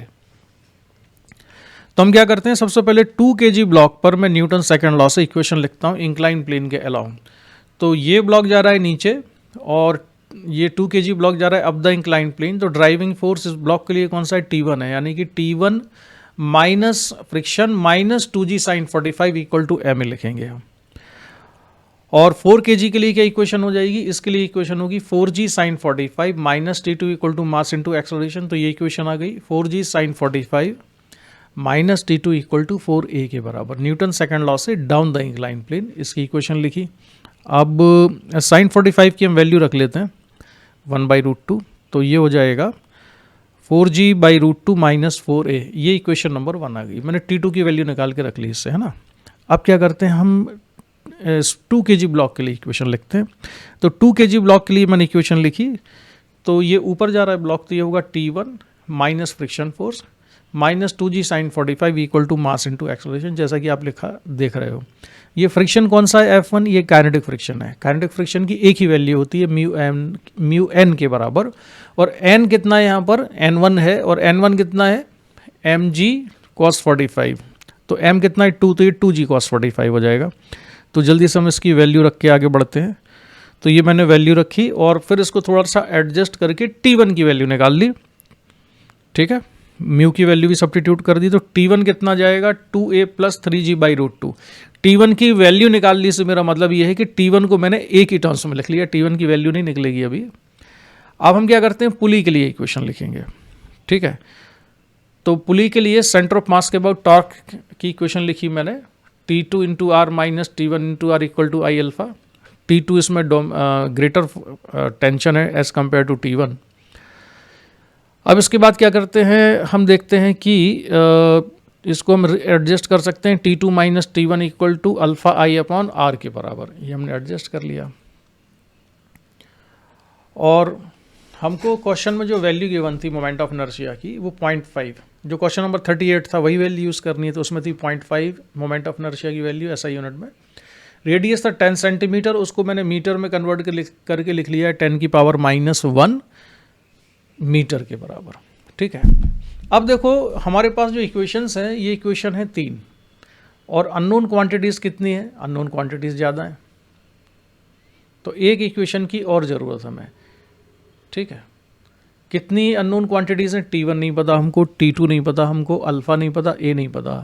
अननोन क्वांटिटीज़ कितनी है, 4 है, और इक्वेशन 3 है। तो हमको क्या करना पड़ेगा, एक इक्वेशन और बनानी है, वो आ जाती है कंस्ट्रेंट से। तो हम काफ़ी पिछले क्वेश्चन से बनाते आ रहे हैं, तो ज़्यादा टाइम नहीं लगाएंगे हम उसमें, और उसको लिख लेते हैं A equal to alpha R. तो A equal to alpha R, और R की वैल्यू है 10 सेंटीमीटर, तो उसको 1/10 मीटर लिख लिया। तो इससे A की वैल्यू हो जाती है अल्फ़ा/10, और अगर अल्फ़ा की ज़रूरत पड़ी तो हम उसको 10a के बराबर लिख लेंगे। ठीक है, अब मैं क्या काम कर रहा हूँ, मैं ये वाली जो इक्वेशन है ना, इक्वेशन नंबर 3, ये जो इक्वेशन है इक्वेशन नंबर 3, इसमें मैं T2 की वैल्यू रखूँगा कहाँ से निकाल के, इक्वेशन नंबर 1 से। T1 की वैल्यू निकालूंगा मैं, रखूँगा यहाँ पर इक्वेशन नंबर 2 से, और अल्फ़ा की वैल्यू निकाल के रखूँगा मैं इक्वेशन नंबर 4 से। ये वैल्यूज़ मैं इस इक्वेशन में सब्स्टिट्यूट करने वाला हूँ। तो ये वैल्यूज़ अगर हम सब्स्टिट्यूट करें तो देख लेते हैं क्या मिलता है हमको। हमको मिलेगा ये,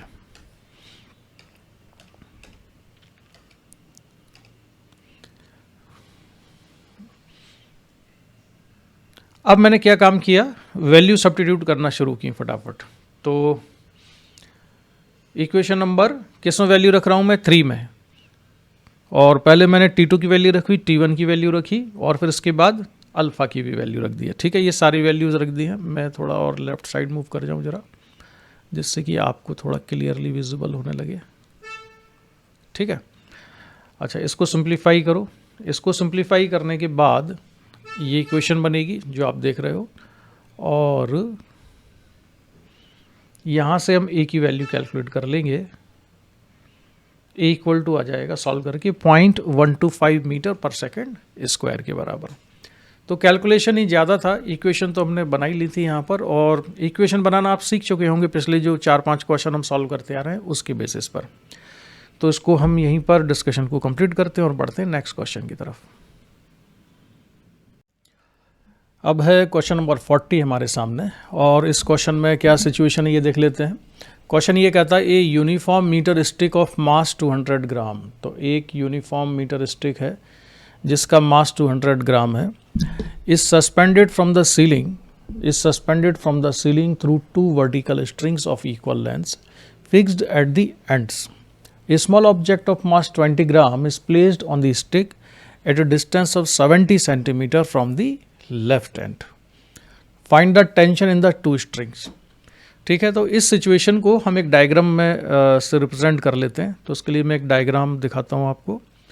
तो इस तरह की क्वेश्चन में सिचुएशन है कि एक ये रॉड है, मीटर स्टिक है, और मास इसका कितना है 200 ग्राम के बराबर है। ये स्टिक सस्पेंडेड है बाई 2 स्ट्रिंग्स, और ये रिजिड सपोर्ट आप देख रहे हैं, ये रिजिड सपोर्ट है इसका। ठीक है, इसके ऊपर एक स्मॉल ऑब्जेक्ट जिसका मास 20 ग्राम है उसको रख दिया गया है। तो हम देख लेते हैं, उसको ही बना देते हैं। यहाँ पर ये रख दिया हमने, ये रखा हुआ है। फिर उन्होंने पूछा गया है कि दोनों स्ट्रिंग में टेंशन कितना होगा। देखिए, अगर ये जो स्मॉल ब्लॉक है, ये स्मॉल ऑब्जेक्ट है, अगर ये स्मॉल ऑब्जेक्ट इसके ऊपर ना रखते रॉड के ऊपर, तो दोनों तरफ टेंशन कैसा होता, सेम होता। लेकिन अगर इस ऑब्जेक्ट को सेंटर में रखते हैं रॉड के, तब भी दोनों स्ट्रिंग में टेंशन कैसा आता, सेम आता। लेकिन इसकी पोजीशन जो है सेंटर पे ना होके राइट साइड में है सेंटर के, तो अब टेंशन बदल जाएगा। तो सॉल्व करने के लिए हमें क्या करना होगा, सॉल्व करने के लिए वही अप्रोच लगाते हैं। सबसे पहले तो हम इसका फ्री बॉडी डायग्राम बना लेते हैं। तो सिचुएशन ये है कि ये 70 सेंटीमीटर है और ये कितना है 30 सेंटीमीटर है। ठीक है, और ग्रेविटेशनल फोर्स जो रॉड पर लग रहा है वो रॉड के सेंटर ऑफ मास से पास होगा, और इस पार्टिकल पर, ब्लॉक पर जो फोर्स है वो फोर्स मुझे बनाना है, या उस फोर्स की वजह, इस ब्लॉक की वजह से रॉड पर जो फोर्स लगेगा वो फोर्स मुझे बनाना है। यहाँ देखो, अगर मैं बिल्कुल ही करेक्ट वे में आगे बढ़ूँ तो मुझे करना ये चाहिए, जो राइट अप्रोच है वो ये होगी कि मैं इसका जो स्मॉल ऑब्जेक्ट है, इस स्मॉल ऑब्जेक्ट का फ्री बॉडी डायग्राम बनाऊं। तो स्मॉल ऑब्जेक्ट पर फोर्स होगा एक mg, और एक लग रहा होगा नॉर्मल रिएक्शन। ये नॉर्मल रिएक्शन किसने लगाया, रॉड ने या मीटर स्टिक ने लगाया। और जब मैं मीटर स्टिक का फ्री बॉडी डायग्राम बनाऊंगा, तो मीटर स्टिक के फ्री बॉडी डायग्राम में एक तो मीटर स्टिक का ग्रेविटेशनल फोर्स होगा जो कि 0.2 g न्यूटन के बराबर है, 0.2 g न्यूटन, और दूसरा जो स्मॉल ऑब्जेक्ट है उसका कांटेक्ट फोर्स लगेगा, उसका ग्रेविटेशनल फोर्स नहीं लगेगा इस पर। तो उसका कांटेक्ट फोर्स कितना होगा, n। तो जो ये वाला n है और ये वाला n, ये एक्शन रिएक्शन पेयर होगा। ठीक है, लेकिन सिस्टम में एक्सेलरेशन है नहीं, स्मॉल ऑब्जेक्ट में भी एक्सेलरेशन नहीं है। स्मॉल ऑब्जेक्ट में एक्सेलरेशन नहीं है, इसलिए स्मॉल ऑब्जेक्ट पर जो mg देख रहे हो आप, ये इसके नॉर्मल रिएक्शन के बराबर ही आएगा, यानी n इक्वल टू mg। तो इसलिए मैं डायरेक्ट n को कितना लिख देता हूँ यहाँ पर mg, जिसमें m किसका मास है, स्मॉल ऑब्जेक्ट का। लेकिन जो करेक्ट मेथड है वो ये है कि मुझे स्मॉल ऑब्जेक्ट का फ्री बॉडी डायग्राम में बनाना चाहिए नॉर्मल रिएक्शन और mg, और जो नॉर्मल रिएक्शन की वैल्यू है वो mg के बराबर होगी। फिर मुझे रॉड पर नॉर्मल रिएक्शन बनाना चाहिए, किसकी वजह से, स्मॉल ऑब्जेक्ट की वजह से। तो आप कॉन्सेप्ट समझ गए होंगे, इसलिए अब मैं डायरेक्ट प्रोसीड कर सकता हूँ। तो जो नॉर्मल रिएक्शन की वैल्यू है वो इसके ग्रेविटेशनल फोर्स के बराबर आएगी। तो मैंने वो बना दिया 0.02 g न्यूटन। इसको मैंने SI यूनिट में कन्वर्ट कर लिया है। ठीक है, अच्छा इतना हो गया। फिर क्या है, अब टेंशन शो करते हैं हम स्ट्रिंग में, टेंशन भी लग रहे होंगे। तो जो लेफ्ट साइड वाली स्ट्रिंग है उसमें हमने मान लिया टेंशन T1 है, और राइट साइड वाली स्ट्रिंग में टेंशन कितना है, T2 के बराबर है, हमने ये अज्यूम कर लिया। क्लियर। अब एक इक्वेशन हमेशा की तरह पहले हम किससे लिखेंगे, ट्रांसलेशनल मोशन, यानी net force equal to mass into acceleration से। Net force equal to mass into acceleration से एक इक्वेशन लिख देते हैं, और दूसरी इक्वेशन लिखेंगे हम टॉर्क से। तो net force equal to mass into acceleration की जो इक्वेशन है वो इक्वेशन है T1 plus T2 equal to नीचे की तरफ लगने वाला जो टोटल फोर्स लग रहा है वो, यानी कि ग्रेविटेशनल फोर्स या वेट जो भी कहना चाहो वो कह सकते हो। ठीक है, अब हम सेंटर के अबाउट टॉर्क की इक्वेशन लिखने वाले हैं। रॉड के सेंटर के अबाउट मैं टॉर्क लिखूंगा, तो रॉड के सेंटर के अबाउट जब मैं टॉर्क लिखूंगा तो ये वाला जो ग्रेविटेशनल फोर्स है इसका टॉर्क 0 हो जाएगा, क्योंकि यहीं से पास हो रहा है, परपेंडिकुलर डिस्टेंस 0 होगी। तो टॉर्क किस किस का मिलेगा? टॉर्क मुझे इसका मिलेगा, ये वाला जो फोर्स है T2 का टॉर्क मिलेगा, और T1 का, 3 फोर्सेस का टॉर्क होगा। तो लिखते हैं हम इक्वेशन क्या होगी। ये इक्वेशन आएगी, मैं अब जरा थोड़ी पोजीशन अपनी शिफ्ट कर लेता हूँ। सेंटर के अबाउट मैंने जो टॉर्क की इक्वेशन लिखी, तो वो टॉर्क की इक्वेशन ये है। T1 का टॉर्क होगा 50/100। T1 जो है सेंटर से कितनी डिस्टेंस पर है? 50। और इसका जो सेंस ऑफ रोटेशन है वो कैसा आएगा? Anti clockwise. ठीक है, यहाँ से अगर मैं परपेंडिकुलर डिस्टेंस लूँ तो परपेंडिकुलर डिस्टेंस कितनी आएगी? 50 सेंटीमीटर। और सेंस ऑफ रोटेशन कैसा होगा? क्लॉकवाइज। T2 के लिए भी ये डिस्टेंस 50 सेंटीमीटर है और सेंस ऑफ रोटेशन है एंटी क्लॉकवाइज। और जो 0.02 न्यूटन है इसके लिए सेंस ऑफ रोटेशन है क्लॉकवाइज, और जो डिस्टेंस है ये होगी 30 सेंटीमीटर के बराबर, क्योंकि ये लेफ्ट हैंड से 70 सेंटीमीटर पे था, तो सेंटर से कितनी डिस्टेंस पर है? ये 30 सेंटीमीटर पर। ठीक है, सेंस ऑफ रोटेशन को देखते हुए हम प्लस माइनस के साइन लगा लेंगे। अगर हमने किसी एक डायरेक्शन के टॉर्क को प्लस लिया है तो उसके अपोजिट डायरेक्शन वाले को नेगेटिव लिखना होगा। तो क्लॉकवाइज वालों को मैंने पॉजिटिव लिख लिया है, एंटी क्लॉकवाइज वाले को नेगेटिव कर दिया। ठीक है, अब बढ़ते हैं हम आगे, इन दोनों इक्वेशन को सॉल्व करेंगे। तो पहले इक्वेशन को थोड़ा सिंप्लीफाई कर लिया तो ये हो जाएगा 50T2 minus 50T1 equal to 0.4G।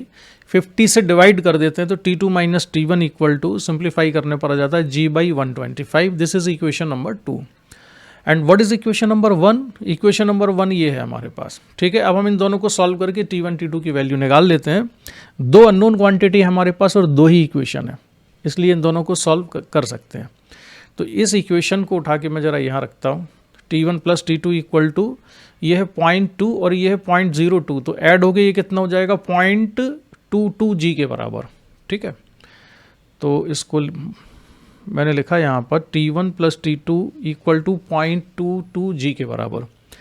इन दोनों इक्वेशन को अब मैं करता हूँ ऐड, इक्वेशन नंबर 2 को और इक्वेशन नंबर 1 को। ये कंफ्यूज मत होना, ये इक्वेशन कहाँ से आई है? इक्वेशन नंबर 1 से।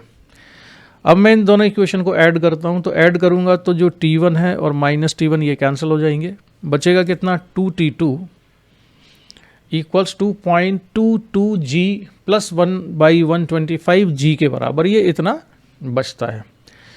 कैलकुलेटर से ये मैंने सॉल्व करके रखा हुआ है ऑलरेडी, तो सॉल्व करने पर ये इतना आ जाएगा। टेंशन T2 की वैल्यू 0.12 न्यूटन के बराबर अप्रॉक्सीमेटली।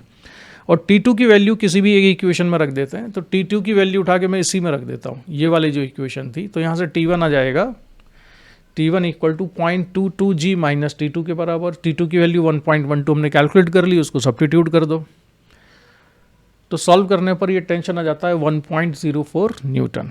तो दोनों टेंशन हमने कैलकुलेट कर लिए और क्वेश्चन का आंसर हमारा आ गया है। बेसिकली इसमें टॉर्क का एप्लीकेशन उन्होंने बताया है। क्वेश्चन में बड़ा अच्छा इससे वर्मा जी ने क्या किया है कि क्वेश्चंस की लेवल धीरे धीरे चेंज की है। अब टॉर्क के एप्लीकेशन के लेवल को वो धीरे धीरे ऊपर बढ़ाएंगे। ठीक है, तो हम बढ़ते हैं हम नेक्स्ट क्वेश्चन की तरफ।